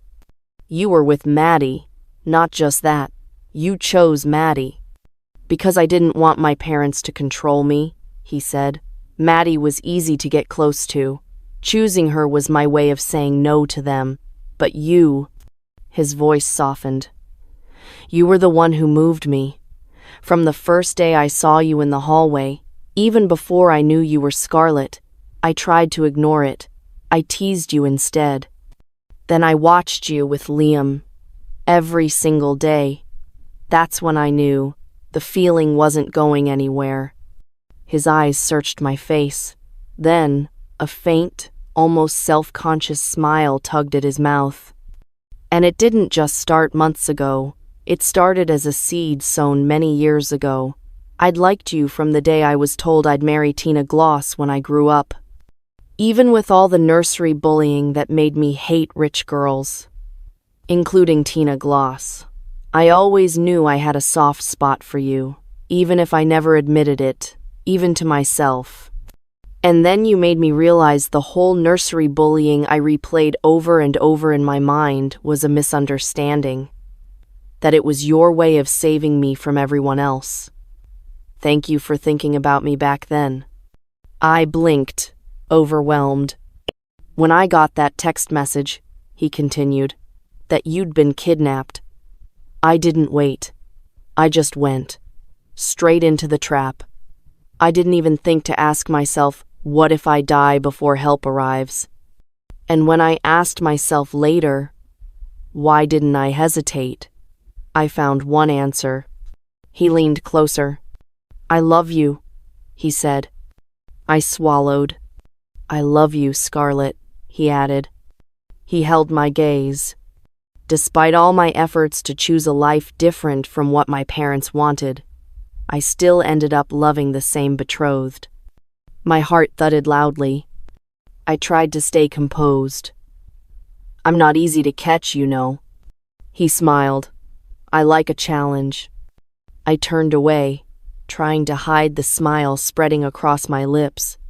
True to his word, Hunter didn't waste time. The very next day in class, he walked in, ignored his usual seat, and dropped into the chair right next to me, right beside me and Georgia. He didn't say anything at first, just sat there with that smug, cocky expression he knew would annoy me. Then he leaned close. "Missed me?" I looked at him, deadpan. "You're in my breathing space, Mr. Hunter Carson." Georgia chuckled beside me, clearly enjoying the drama. Hunter grinned. "That's because I want to be closer to you. Sit somewhere else." "Why?" "Because this." I gestured vaguely between us. "Reminds me of how sweet you were with Maddie in class. You used to sit with her, whisper with her, smile like this. Don't ruin my concentration, please. I am not Maddie Bloom, so do not treat me just like you treated her. It's disgusting, not romantic." He blinked. His smile faded. He nodded slowly, stood up and walked out of class. He hadn't resumed classes. He probably came to campus because of me. Georgia gave me a side eye. That was harsh. Very harsh. I meant it. Even I felt the ache in my chest. But I didn't let it show, especially because of the Easton Ridge bloggers who were already taking pictures. Immediately after our first class, Georgia grabbed my hand and led me out of the lecture hall, straight to the side of her car. Some hungry social media freaks followed us, of course. When we stopped by her car, Georgia couldn't find her keys, so she pulled out her phone and started taking selfies of us instead. She did it for a few minutes until the crowd realized there wasn't going to be any drama and finally got bored enough to leave. Then Georgia turned to me, her expression serious. "What is wrong with you, Scarlett?" she asked, concern softening her voice. "There is nothing wrong with me, Georgie," I smiled. "I can't wrap my head around this.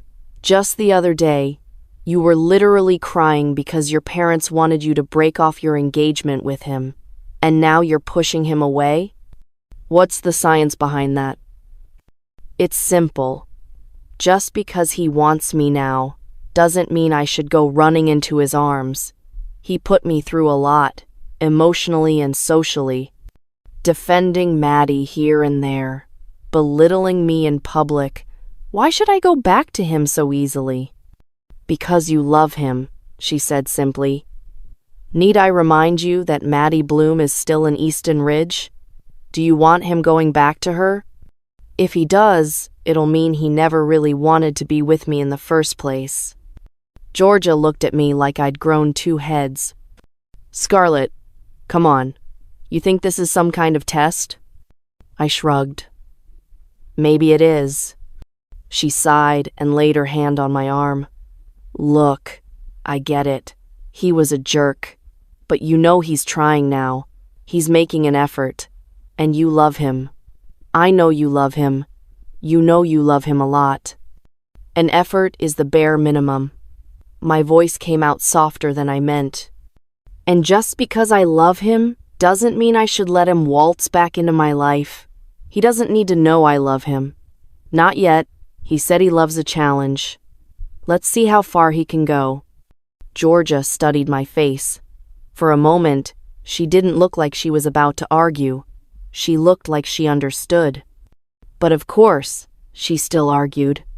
"You're scared," she said quietly. "You're scared he doesn't mean any of it. That he's just trying to get over Maddie." I swallowed. Hard. "Maybe." "Maybe?" she echoed, arching a brow. "Fine, yes, I am scared." I pulled my arm free and turned to the car, but I'd rather be scared and alone than end up disappointed and humiliated again. Georgia didn't argue after that. She just made me look at her, gave me a knowing smile, then said, "It's okay, Scarlett. I understand. And I'm completely on your side." She grinned. "Let's drill Hunter Carson." And we both laughed hard at that. 2 days later, I was sitting on the stone bench in the school garden when Hunter appeared again.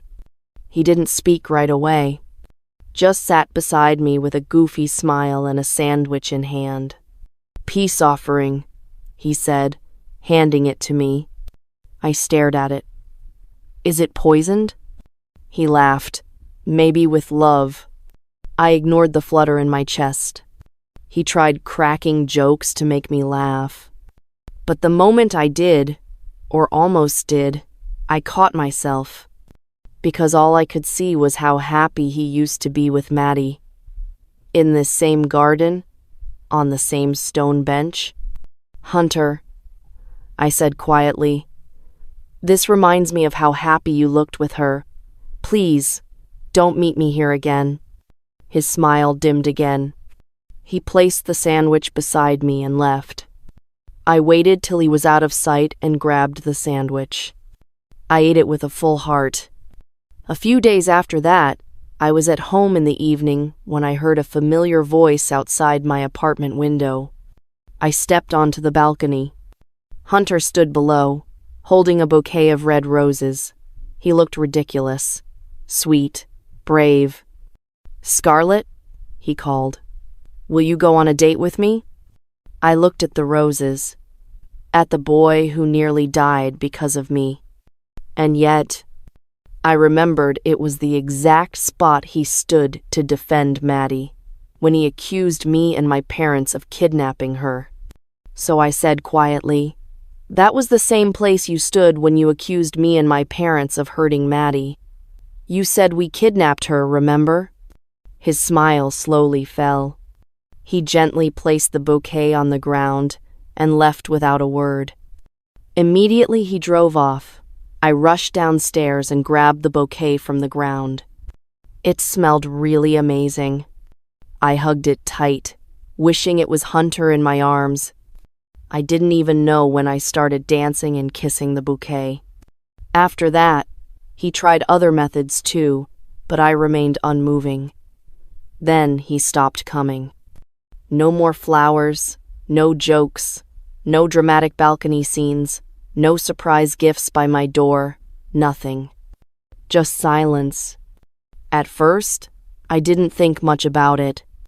But then, it started to hurt. "It's been over 2 days now.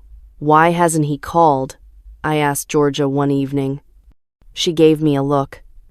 "Maybe because you told him to stay away, like, every single time."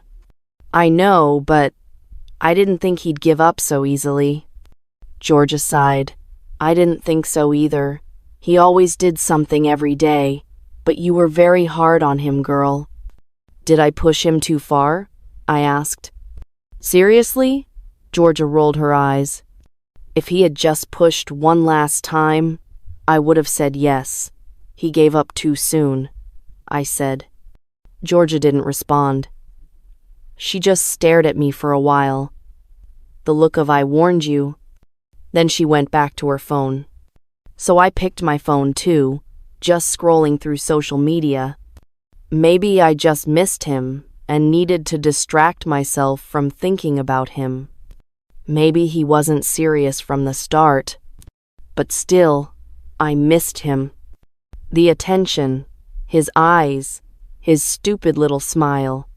Just then my phone buzzed. A text message. From Hunter. "Let's have dinner together tonight. Someone will come pick you up at 7. If you don't want to, it's fine." I stared at it. My mood suddenly lifted like a magic spell was cast on me. Georgia grinned. "You're going." With that, she jumped up and dragged me to the bathroom. When I was done, she picked my outfit, insisted it had to be red, styled my hair, and did my makeup. She did everything more passionately than ever.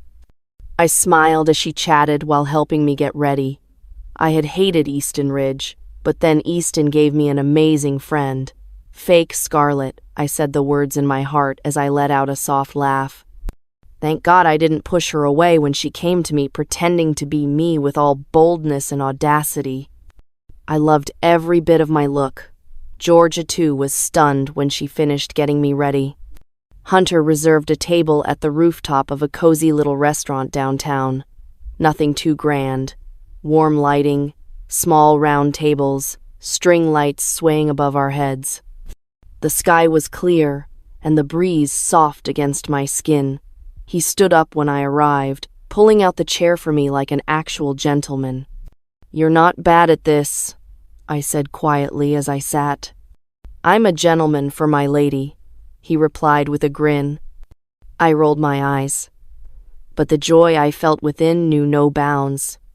"Thank you for coming," he said, looking into my eyes with a small smile curved on his lips. We ate, talked, laughed a little. He didn't push, didn't flirt too hard. He just listened. Hunter left for a while to use the restroom. I checked my phone, only to see dozens of missed calls and texts from Georgia. It made me laugh, but I understood why she was worried, so I quickly sent her a text saying I was okay. Then she started sending screenshots of social media posts about me and Hunter being the best couple ever.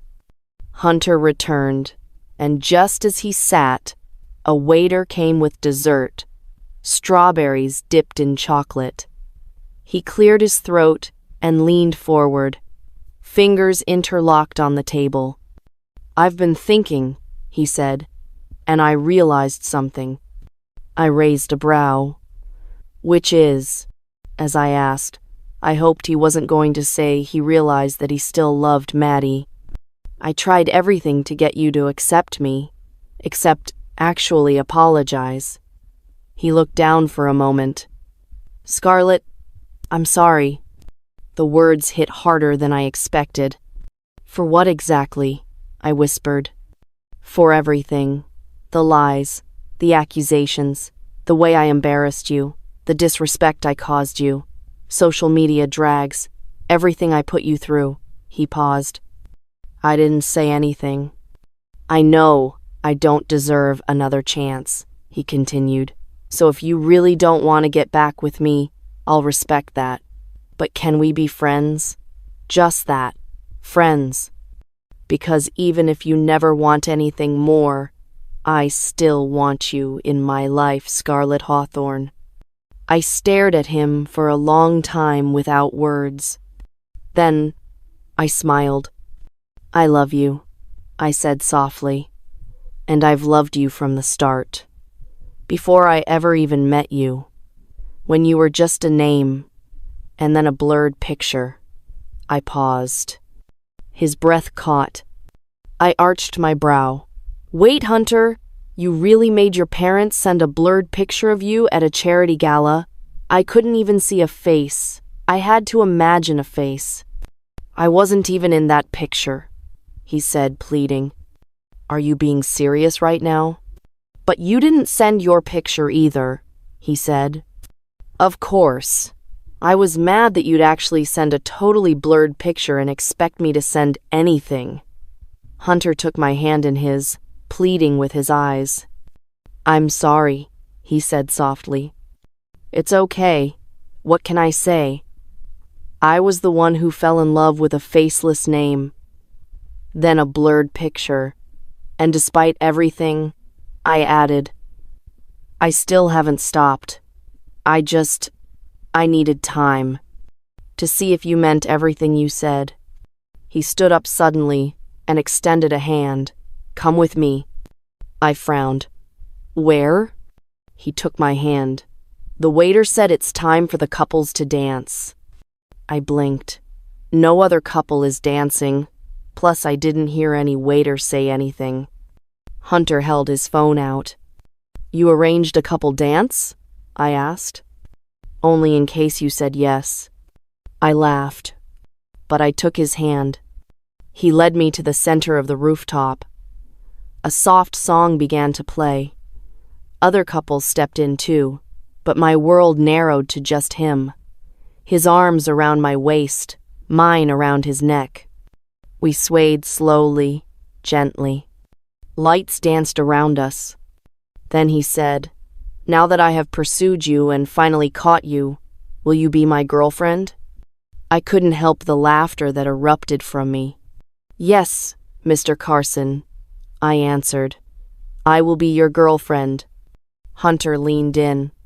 "I love you, Scarlett Hawthorne," he said, his voice barely above a whisper. I looked into his eyes and said the words that had lived in my chest for weeks. "I've always only loved you, Hunter Carson." And then he kissed me, not with urgency, not with fear, but like someone finally home. Later that night, I stood on my balcony, watching the stars blink back at me. Georgia had long gone to bed, but my mind refused to sleep. We were really free. Free from the web of lies, from the secrets of the past, from the weight of a contract we never signed with our own hands. But freedom came with choices. Hunter had chosen me, not because anyone told him to, not because he wanted to prove his parents wrong, not because of some legacy or obligation, but because he wanted to. And I had finally allowed myself to believe I was worth being chosen. He was right that night. We had lived behind masks, hidden by codes and contracts. Now, we could live our truth. It wasn't just an ending. It was a beginning. For him, for me, for us. As I leaned against the railing, my phone buzzed. A message from Hunter. "Hunter, next time, let's write our own story from the first page. No secrets, no lies, just us." I smiled, because next time meant he'd chosen to be with me every single time. That week passed, and we hung out almost every day. We were living our lives on our own terms. And this time, we were ready. With that, I put a full stop and set down the pen. I looked up at Hunter, who was sitting beside me on the bed. He was reading over my shoulder, the same soft smile on his face that always made me feel safe. He reached for my hand and closed the leather-bound journal, our journal. The story that began with betrayal had ended here, with hope. I don't know what tomorrow holds, but one thing is certain. He'll always be mine, and I'll always be his. From lies, misunderstandings, secrets, and betrayals, we forged our own path. A path no one wrote for us. A path we chose together. Who was your favorite character, and why? I'd love to know in the comments. And don't forget to like, share, and subscribe for more heartfelt animated love stories. Thank you so much for watching my drama animated. Every moment means more when it's shared with you.